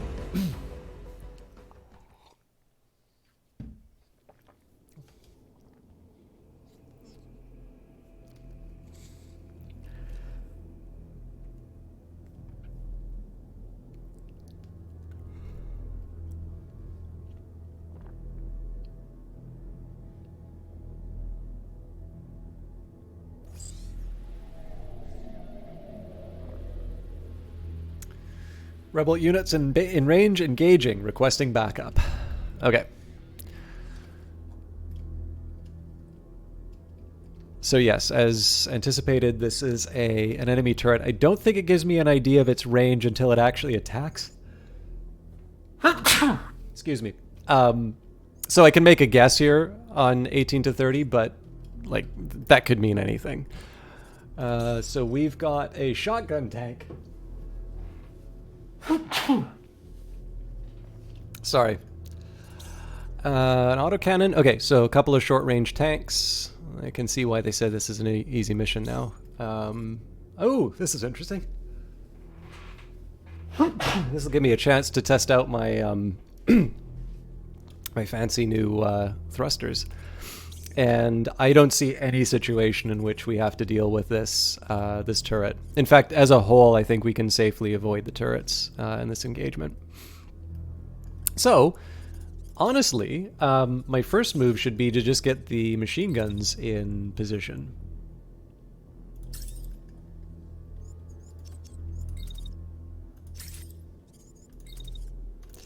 So I also want to try and keep an idea. Like, I don't think I can get the readout of the mech internals for this unit. So I'll just say this is the one without the shield. The one without the shield gives up... Does it say the heat capacity? It does not, so I'm going to have to kind of infer it. Let's say about a third of the bar to to make that happen.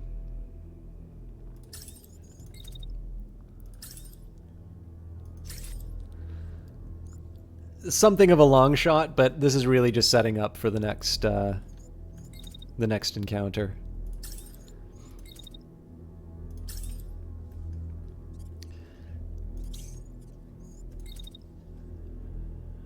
Okay, so it looks like everybody hates this guy.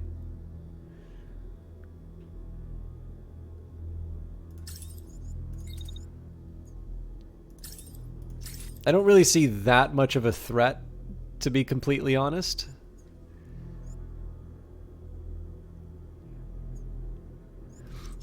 What I am going to do, though, is I'm going to move up to this point.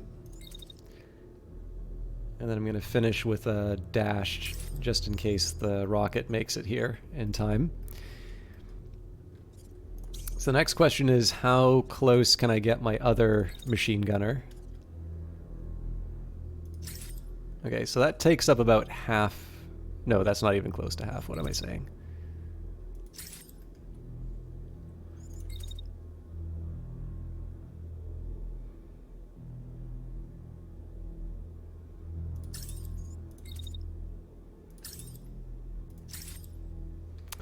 Okay, well that's just a disaster. So,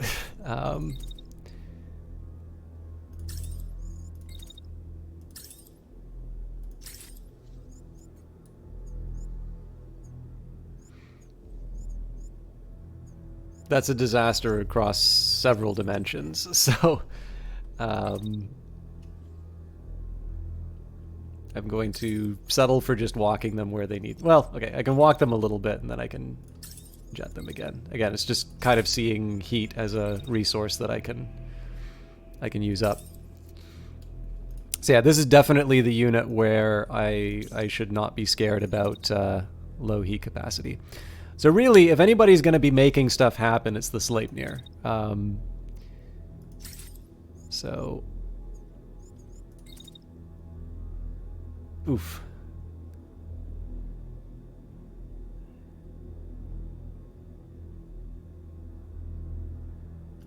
So I want to try and get on the other side of... Okay. I'm going to kind of hope that this timing works out, but...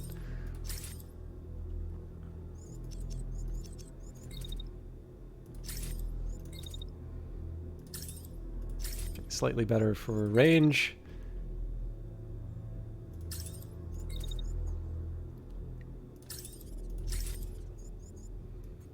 And then I get a shot at the... Okay, let's just make sure nobody's crashing into each other. I'm minimizing friendly fire as much as I can.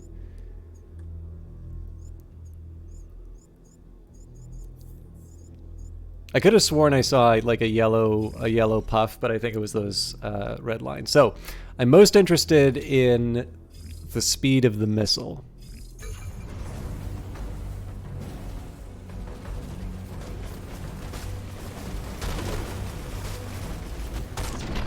Okay, so questionable as to whether or not I was a bit late in moving that, but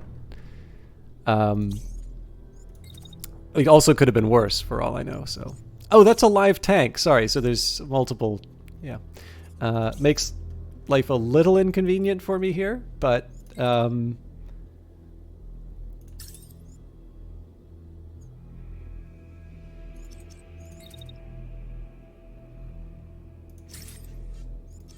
okay.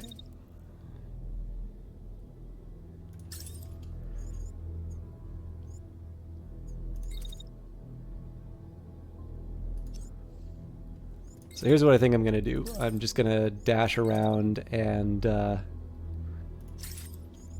try to avoid the missiles while still taking shots at the bad guys.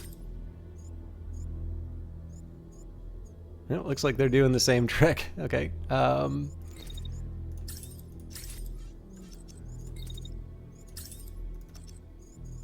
Well, honestly, I think getting in close makes as much sense as anything in this situation.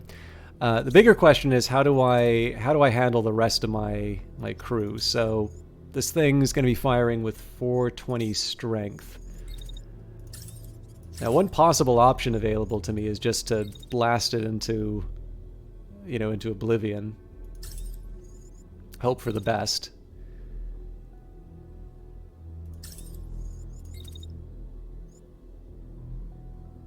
And then rinse and repeat with its companion. I think that's probably the approach I'm going to take. But that's also going to mean that I dedicate one machine gunner to mopping this thing up if I can't succeed. And then the other question is, how do I best use... Ugh, those angles. Okay, so I think at this point probably some dashing is in order.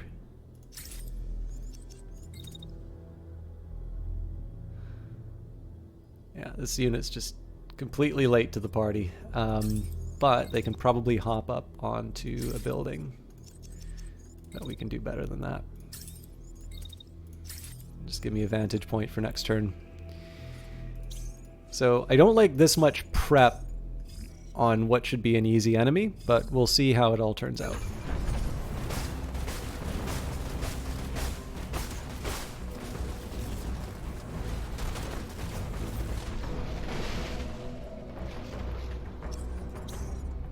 So my Sleipnir seems fine. I think what I'm going to do here is I'm going to stay close until the enemy... Yeah, okay, so there's a way that I can approach this. I do still want to stay close to the enemy. What I am going to do, though, is I'll obviously take advantage of the close range to sort of make the magic happen. And then now that they've got their back turned to deal with the... to deal with my ally. I suspect I'm not going to be able to get a third... Ooh, I can. Alright. So normally I'd prefer to be using the assault rifle, which does 359 as opposed to the 297 handgun, but they're also firing missiles at me, and I believe those missiles are less effective. Yeah, their optimal range is 60, so the more I can keep close to the bad guy, the less likely it is I'm going to be attacked by their missiles. So this unit is still able to mess with me. I'm basically shotgunning it the whole turn anyway, but let's just do another batch of those. And again, there is... I cannot possibly generate more heat. Like, I'm trying to generate more heat as this unit, and it's just not happening. So, if I am not on the, like, the most boring core possible for this mech, I have to be... like, I gotta work on that. So... Now, I'm kind of lucky that this one's got a sidearm, because there's really nothing to do with the... There's really nothing to do with the machine gun here. Under normal circumstances, I would be shooting at this enemy. Yeah, I'm gonna get hit by the... I'm gonna get hit by the unit, but okay. So here.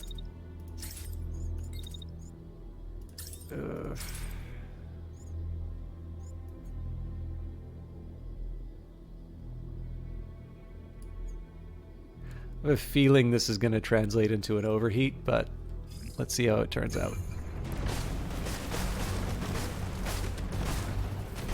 Okay, so those missiles did land.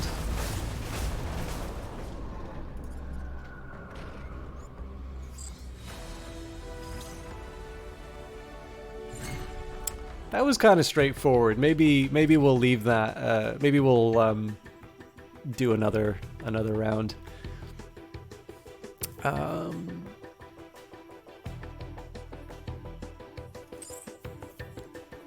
So for the rest of this, we just need to grab supplies. A lot of 35s.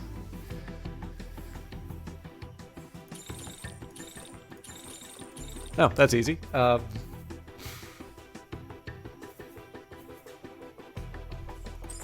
keep the heavy launcher.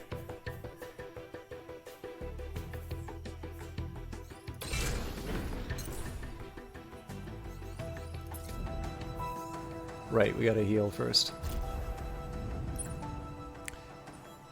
So let's see if we can get some... Oop.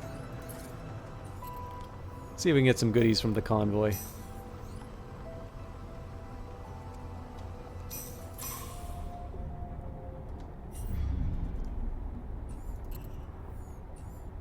Oh, it's a reinforced convoy. Oh.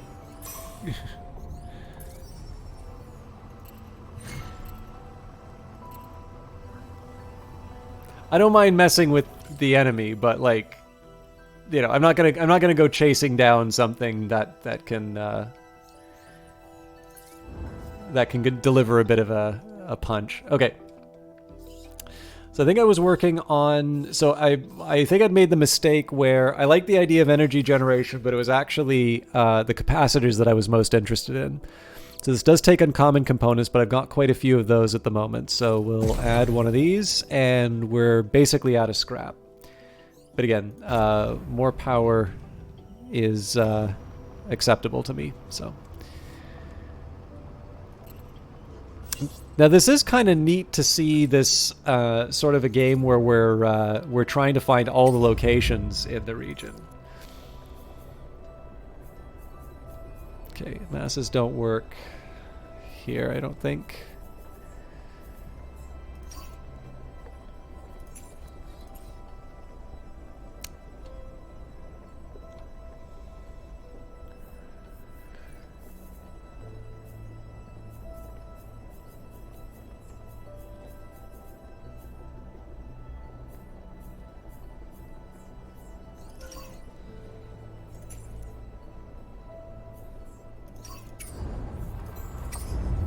So for the Lance, we already have it on an overdrive core.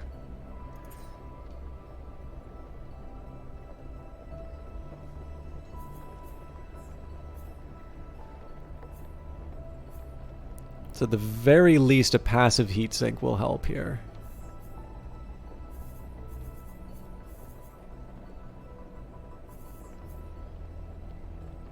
Alternatively, I can get better... Actually, you know what? Range might help me out here.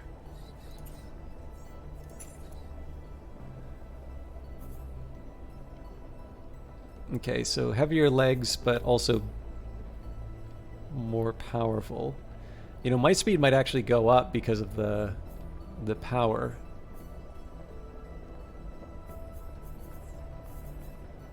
So let's see, I'm currently have Nox 2M 314.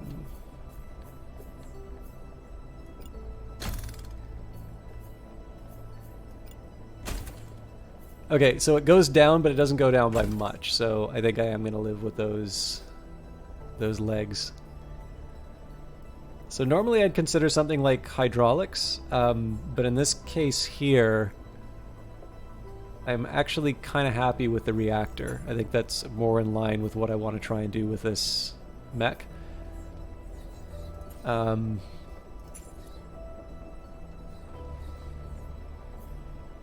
Heavy plating on this arm, it seems so dumb, but it works. Should probably go to the workshop and build a better shotgun, to be honest. Oh Christ, I don't remember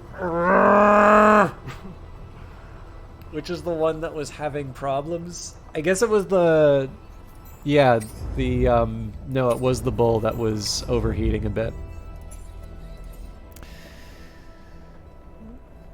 Oh, wow, okay. So it was overheating of the launch core, huh?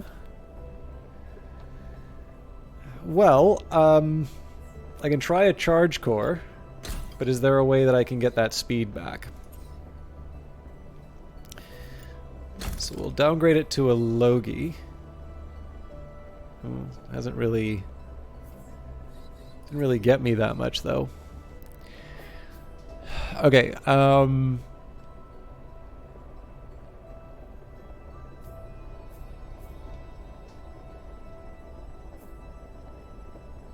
the alternative is I replace the heat sinks with capacitors.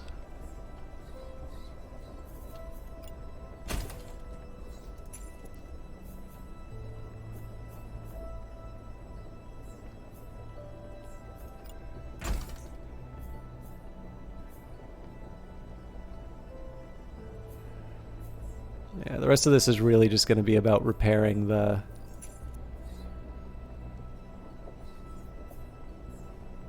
repairing the damage that I just did to my speed.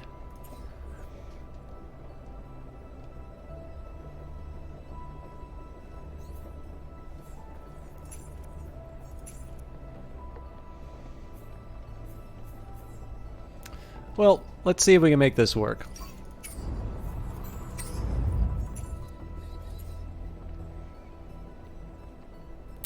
So I guess it was inconclusive as far as the ray was concerned.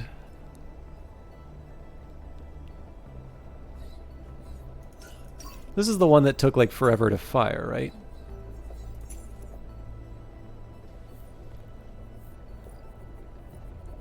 .9 versus the bull, which takes 3. No, okay, the bull is the one that takes forever to fire.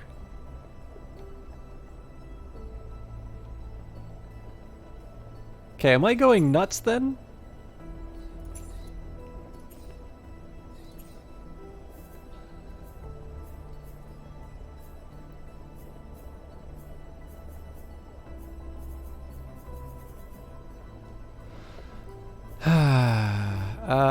I'm actually going to try... I'm going to try to launch again like an idiot.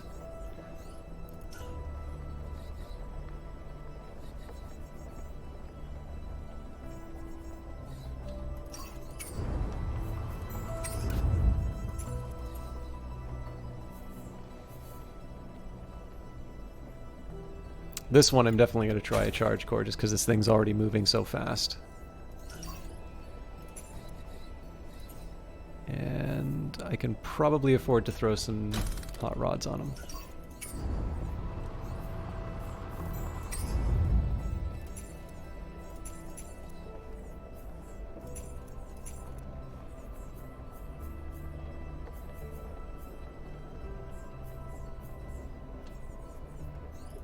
Alright, we'll try this out. I'm kind of committed to doing another battle now just to see if any of these choices made sense.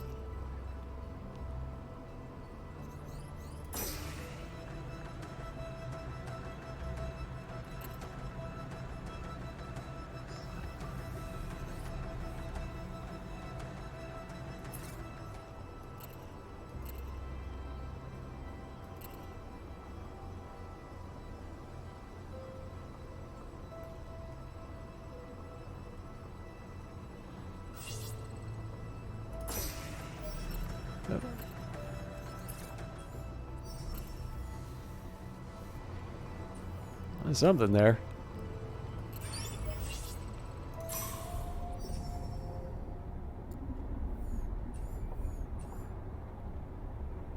So once we're in range, we'll overdrive it to...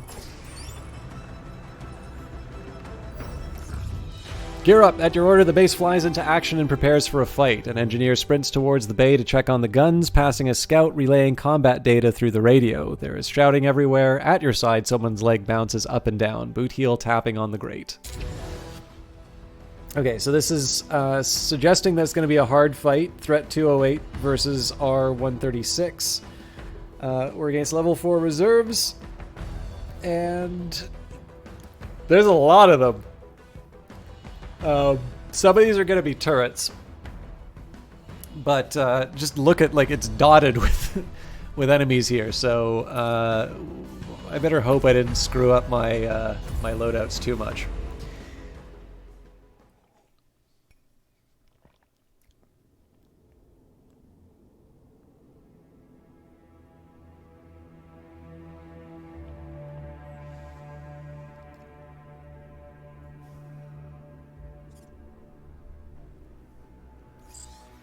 And here they are. Great timing. Our big bird's about to do another pass. They'll send backup our way, so don't panic and hold out for a minute.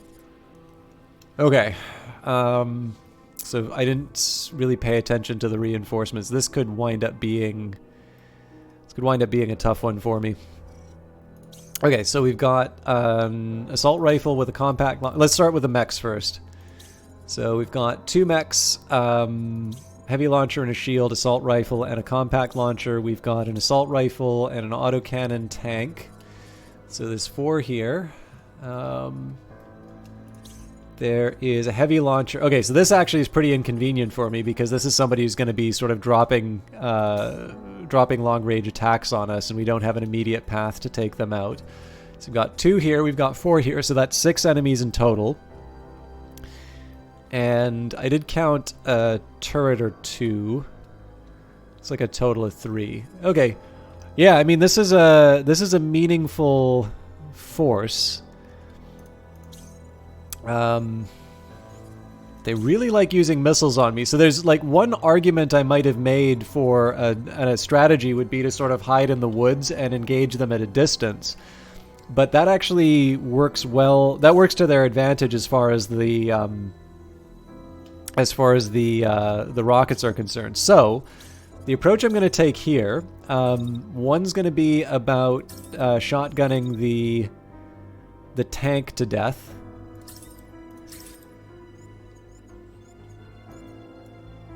Or at least as close as I can get to that. The other one, I'm going to try and use a machine gun to target a tank. That's probably going to get interrupted. Oh, that doesn't count as in range, huh?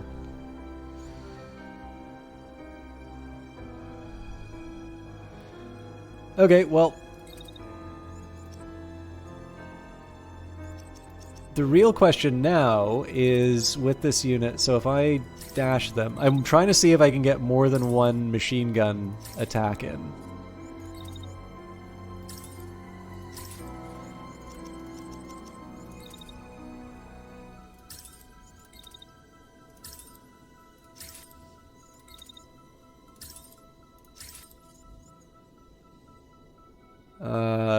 Probably overheats me.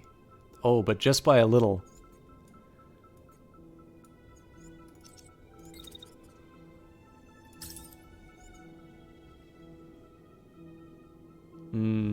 Yeah, there's always a price. Okay. So honestly, the first batch is kind of meaningless. But again, part of this is just seeing whether or not this works. Okay, now this I'm going to take a totally different approach with this unit. Or can I afford to?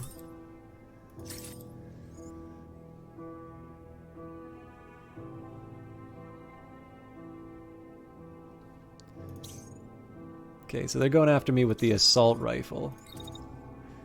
Well, if I just put up the shield, so they start attacking me partway through...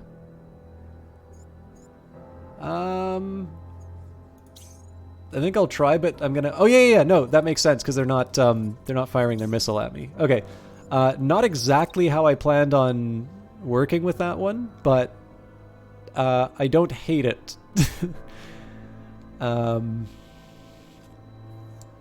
the last question is, what do I do with my Sleipnir? I think actually in this case...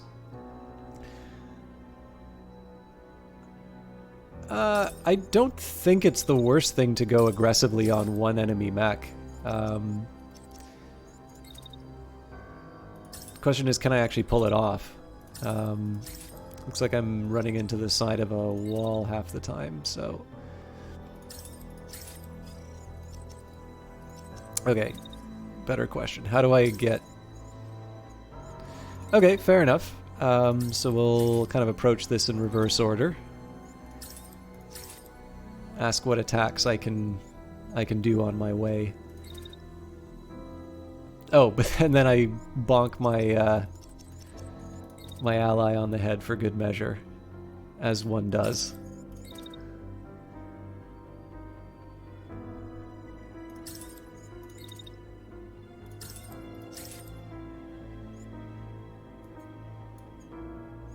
Oof. All right. It's not pretty, but it gets me in the fight, so let's see what we can take out this turn.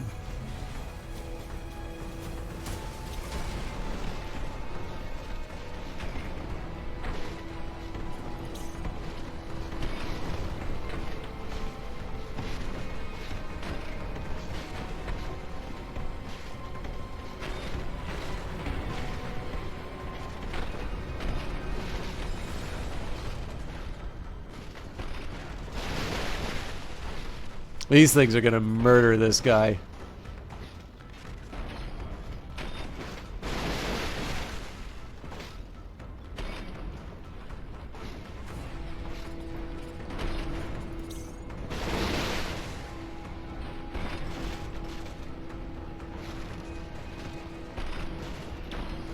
Or maybe not. Looks like they actually weren't that accurate. I'm liking this concussion I'm seeing, though.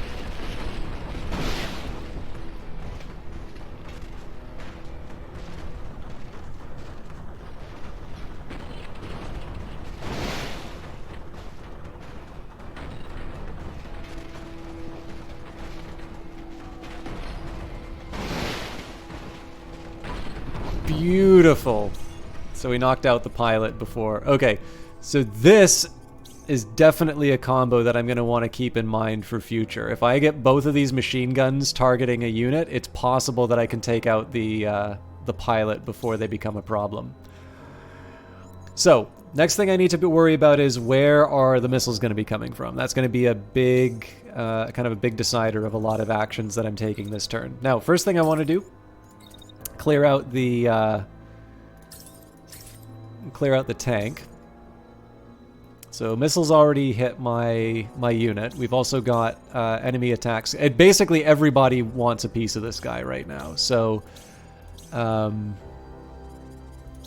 we'll start with again just keeping the shield up as much as I can.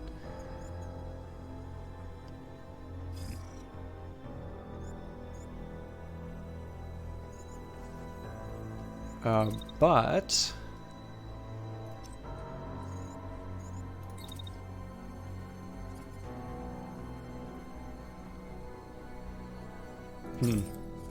okay, so I was hoping that we could make a move. Well, actually, maybe we still can.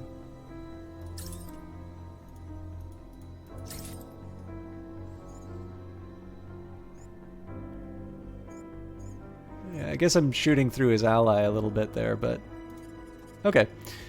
This seems like a worthy opponent for the start.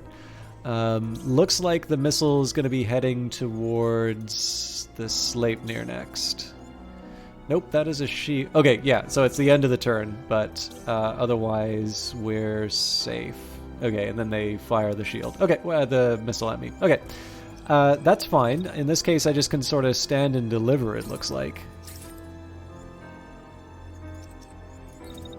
Make sure the distances are, yeah, so that's saying no good, no good. What on earth? I think the range circles sort of got messed up in the versions. So again, just trying to make the most of my heat.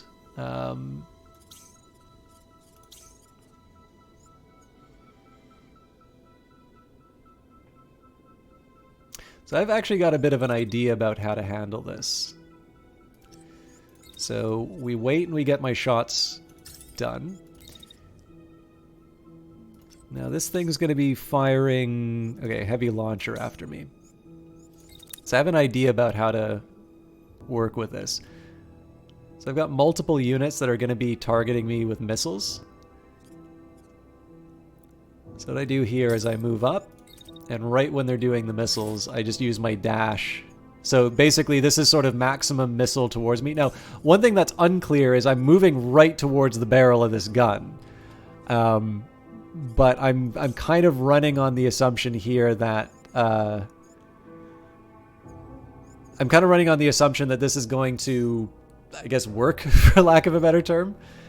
Like, I'm kind of guessing that... whatever damage I do take will be minimized by the fact that they're outside their ranges. Now, let's wait a little while for... Actually, it's pointless to wait for this machine gun because its target doesn't exist anymore. Let's see what I can do. So if I can, like, the ideal is a repeat performance on this target. The question is, do we have the space for it? Okay, in principle, yes. Definitely does not give me good odds in terms of hitting it, but it does protect me from the enemy attack. So what I'm going to do is wait it out, and then we'll see if we can find a better position for the next attack. No, because any move I make is going to be responded to with the autocannon. Okay. Let's see how the turn goes. It's probably not going to be as exciting as the last turn, but there'll be a little excitement.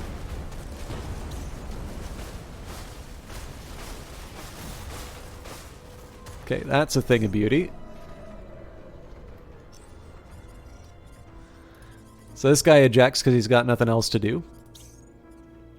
This unit's basically defenseless.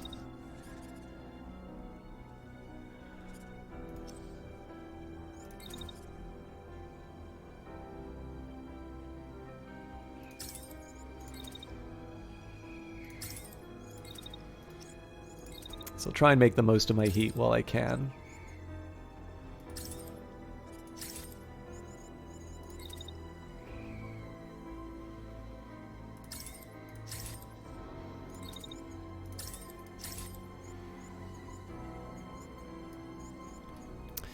Okay. So again, I'm making an assumption here that this dash is sufficient to deal with the to deal with the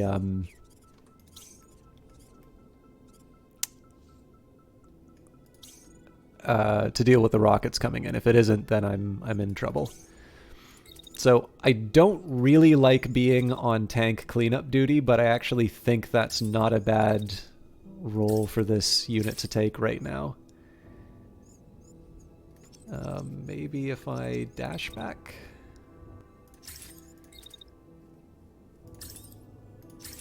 There's a certain window where this attack is viable, so...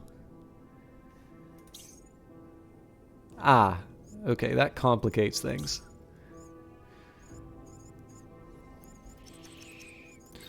So if it's an autocannon, whatever, right? If it's a real gun, that's a problem. Okay, so I'm actually going to leave this... I think I'm going to leave this unit to its own devices. I think probably the answer here is just throw up the shield. Deal with the attack, and then just shotgun it to oblivion.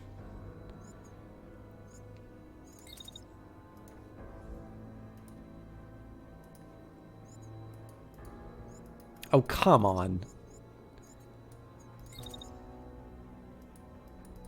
It's allowed to attack me. I should be allowed to defend myself. Oh, fine. I'll just stand there like an idiot then. Okay, if I just stay put.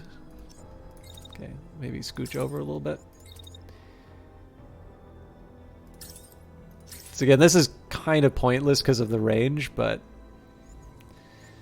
this is oddly enough like the most safe position for this mech to be this turn, so I won't question it. This unit's gotta move. Wow, the range is on these things.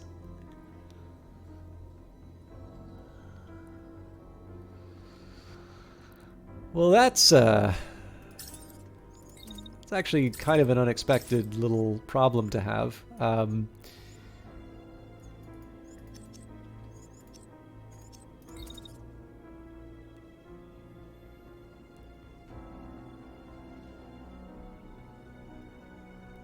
Okay, here's my second best. I would like to be a little more active in the turn, but when I can't be, I can at least try and make somewhat meaningful moves towards things I want to have happen in the next turn.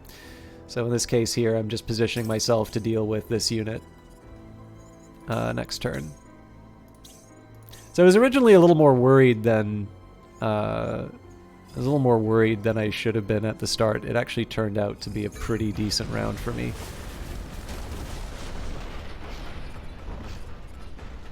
Okay, it looks like I did get nicked by a couple of those missiles.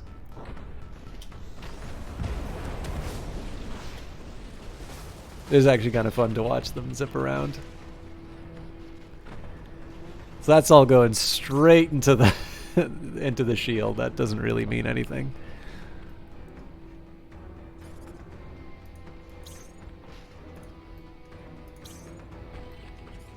Yeah, a little assault rifle damage, but nothing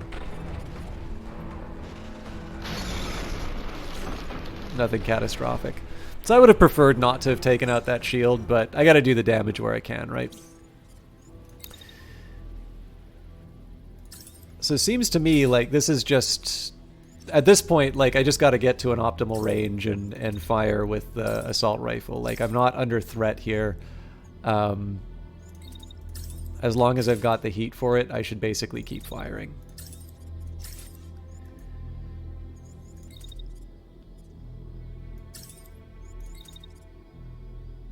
So maybe just make sure that this last attack I'm in a better range. This unit, the ideal is certainly... Well, okay, this is actually going to be a little more complicated, but we're going to do the old trick of trying to dash to get away from missiles. And then by the end of the turn, we should still be able to deliver some pain. I'm sure some of it winds up going into the side of the building by the end of the turn, but it's enough to get me started.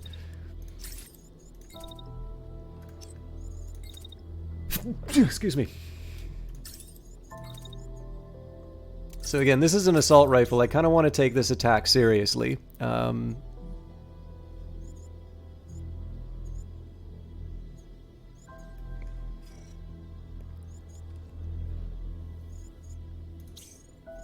Excuse me. On top of that, I'm in the range of the turret.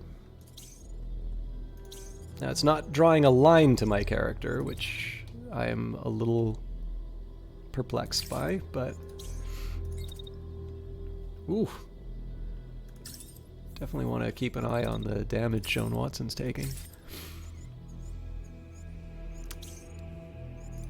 See, honestly, in this case, I think... So, avoiding damage is better overall. If I can sort of peek out and do some damage, so much the better.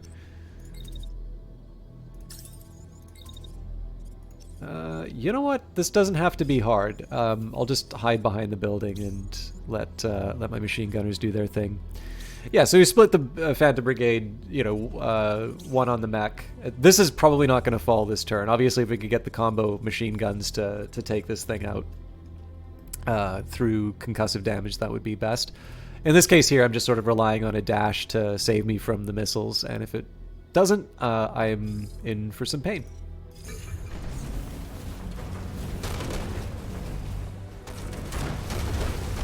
Yeah, that did an okay job of taking him out. This thing's now an angry stick, so that's not gonna participate in the fight. Tank's gonna go down swinging. So here I'm gonna, you know, take my time. I think probably it wouldn't hurt to put the shield up just to make sure that I'm not too threatened. Okay.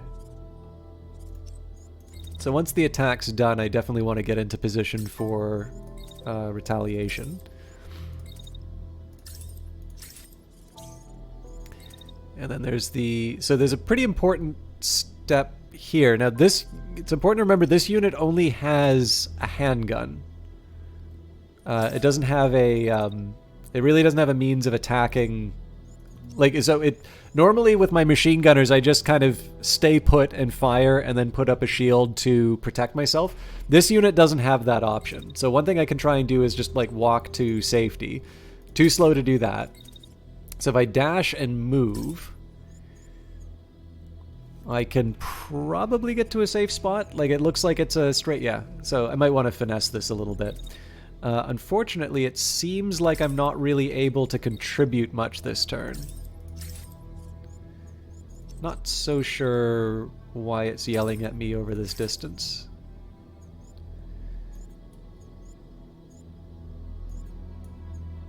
Yeah, honestly, it's not great, but...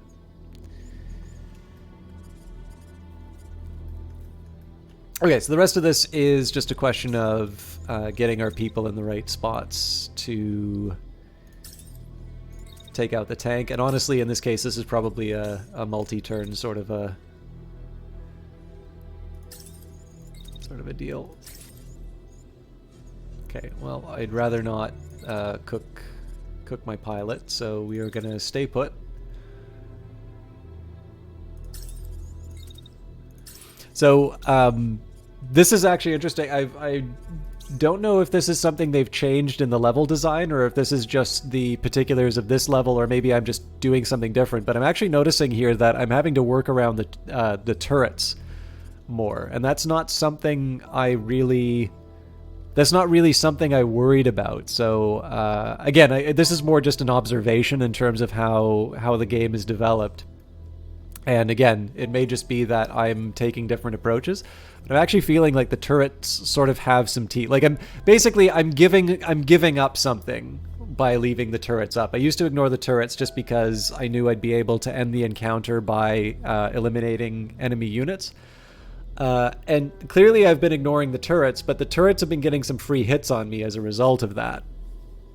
So this is going to raise some questions for me in the future, I think, as to whether or not I want to take the time to clear out some turrets, or if I want to, if I want them to sort of be dictating my movements. Because, of course, the other thing is that I've been, as far as my units are concerned, like I'm a little bit less mobile than I normally would be as well. So that could be another factor.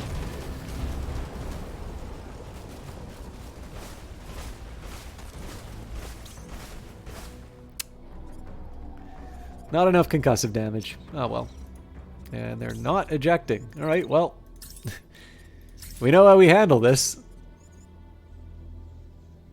And they're focused on this unit, so as long as that wall holds, we're fine.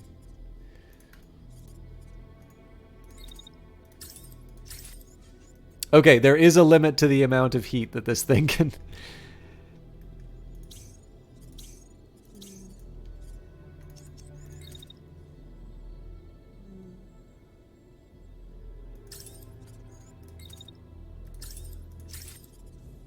Not an ideal range to be firing from, but I'd rather not face the wrath of this turret.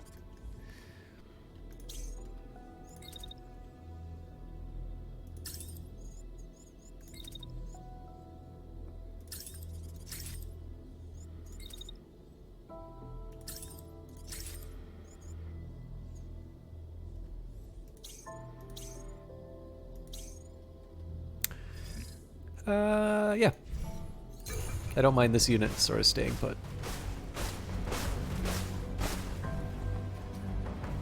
This is probably, yeah, that's definitely overkill. Okay, that was a neat one to wrap up on. So like it said it was going to be hard, and then we had a pretty strong start to it, but the end wound up being something for me to think about. So obviously we got, first of all, a bonanza as far as available scrap, so we'll grab what we can.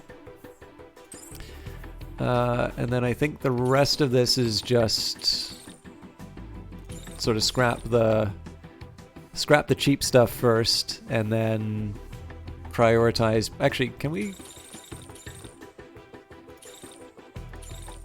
Ooh, lucky me. We get everything.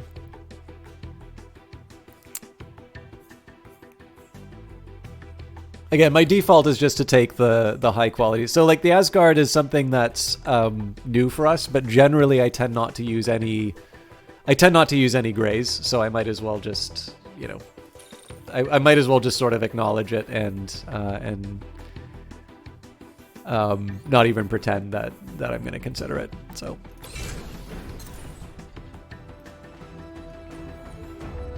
there may be consequences. But actually, there is one last thing. Oh no, I can't do a new loadout for my people until we've repaired.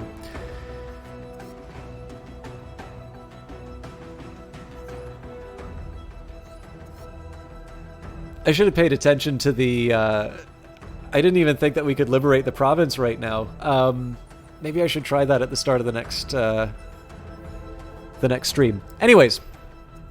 I do need to wrap it up. I do apologize. I generally liked streaming this game really late and going over 50. I'm already 50 minutes over time, but I did also have like a big rant at the start, which probably I started off wanting to say one thing and then I wound up on other topics, so I never even wound up really making the point that I wanted. I'm hoping the stream quality was okay for everyone. But yes, thank you everybody for watching. I am only just realizing now, I don't know if you're still around, Miss Ariella, but I noticed that you put a message out in your stream saying that I was broadcasting. So anybody from Miss Ariella's stream, thank you very much for hanging out, and I apologize for not acknowledging that, Ari. I'm actually going to take a second and say...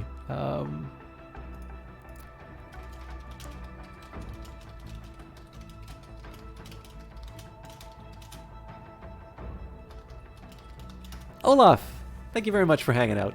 But yeah, as for the rest of you, thank you for hanging out, keeping me company with Phantom Brigade. Feeling a little bit better as far as the liberation is concerned, because I was definitely feeling like it was dragging a bit in the previous the previous session. But I think it was probably more of a me thing, and I'm learning to be a little more efficient on the combat. I am going to say... Okay, so normally I keep these kinds of comments to myself because I don't think they are as actionable. And I also think that these reflect the overall... Like, the fact that the game is in development...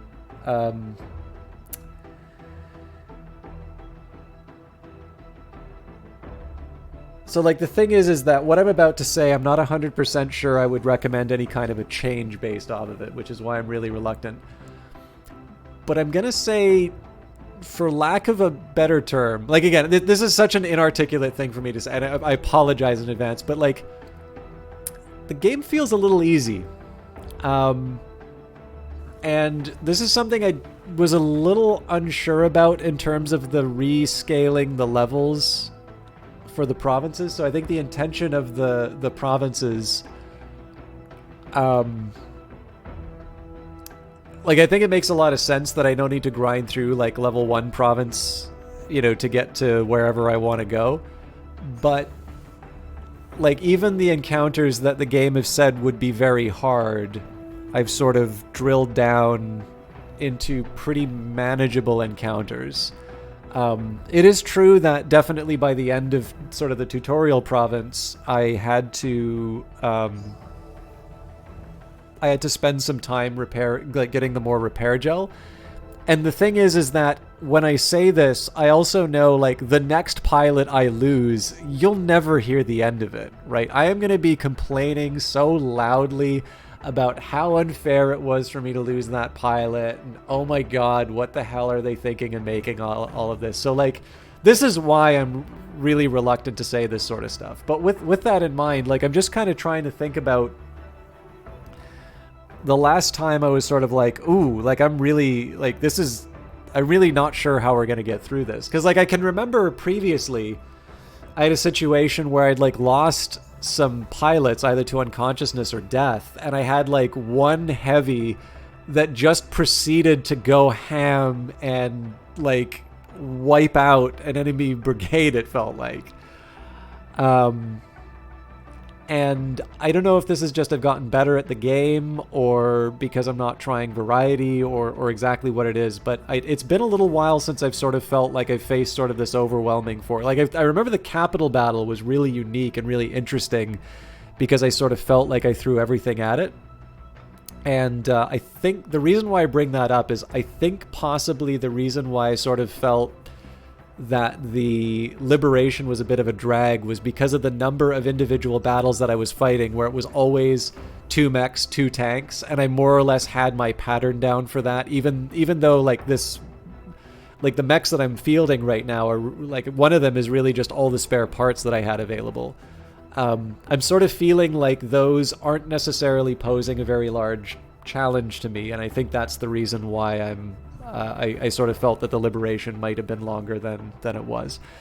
So, like I said, I mean, it's not really actionable because the thing is like, I'm one opinion, right? It could be that other people actually find this game very challenging, and that's stupid of me to just kind of say, oh, the game's too easy. Like, that's the thing, is, like, I don't want to say the game is too easy. I'm just saying that where I'm right now, I'm not necessarily feeling the challenge after a couple of rounds. Perfectly enjoyable. I like winning. I like blowing up enemy stuff. This game looks awesome, so I'm enjoying it on that front. But I've been trying to think about the last couple of encounters where I'm like, this is really forcing me to like think hard about how I'm approaching it, and that this game is definitely capable of it. It has definitely made me do that in the past, and so I'm wondering if there's maybe something that I've lost, or if there's something that's changed that's introduced that. And the biggest culprit I can think of is that if I think of the last few encounters that I've had, it's been two mechs, 2 tanks. So we'll see where that goes, right? Like I said, it's one of these ones where I think because I had a lack of proper expression, I had to bring it up in an inarticulate way. But I hope that's not taken as like a particularly vicious criticism of the game. I like this game a lot, and I hope for those of you that haven't given this a shot yet, that you maybe consider giving it a try yourself. Now, as for my overall plans for the oncoming week, I'm first of all going to find somebody to host. But for me, if I can, I will do more streams on other days. But that's a big if I can. And the fact of the matter is, lately I've not been able to do that. So, as always, I'd like to. We'll see what happens, but wouldn't count on it for the next little while. My intention is to do Old World on Friday. Now, one of the reasons for that is I'd like to. There's actually another game that I would like to do. There's someone that I was. There's 2 games that I've been given a key for that I would really like to cover. One of them seems to have a little bit more of a timeline, so I'm not sure if I'm going to do that on like a Monday. I'm not sure if I'm going to do that on, like an extra Tuesday, try and stream on the weekend. I'm not quite sure what I'm going to do there. Friday, I have to do Old World because I wanted to do that on Monday. And if I'm able to get this other game done, I'll probably do Old World on Monday as well. And then, of course, as always, I don't think the new Titan patch comes out next Wednesday, so we'll probably wind up doing Phantom Brigade next week. But if Titan gets an update, then we'll obviously do Industries of Titan. And then, Friday, it'll either be the other game I was talking about or Old World. I kind of want to do Old World at least once a week for the next little while. But you can definitely rely on Old World once a week and Brace Yourself once a week, and Brace Yourself always will be on the Wednesday, with certain exceptions like Old World coming out and all of that. All right, we've got a few people kicking around. I am going to... I want to see if this person's going offline soon.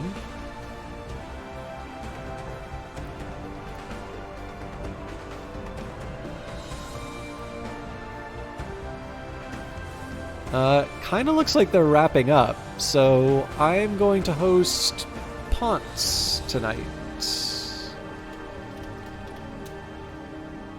So Ponce is playing V Rising, which, I'll be honest, I have really no idea what this game is, but somebody has told me it's... what are they calling it? Like, there's like a survival crafting game that was like Vikings, that came out, and like everybody was playing it, and then I never heard of it again. I think it was Coffee Stain that did it. Let's see if I can find the name before.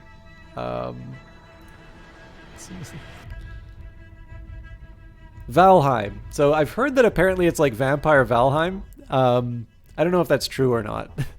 But Ponce is a nice guy. He's been doing some League of Legends again lately, so I know V Rising is a little more something he's actually interested in doing. He's definitely been doing streaming for a while. He's a partnered streamer.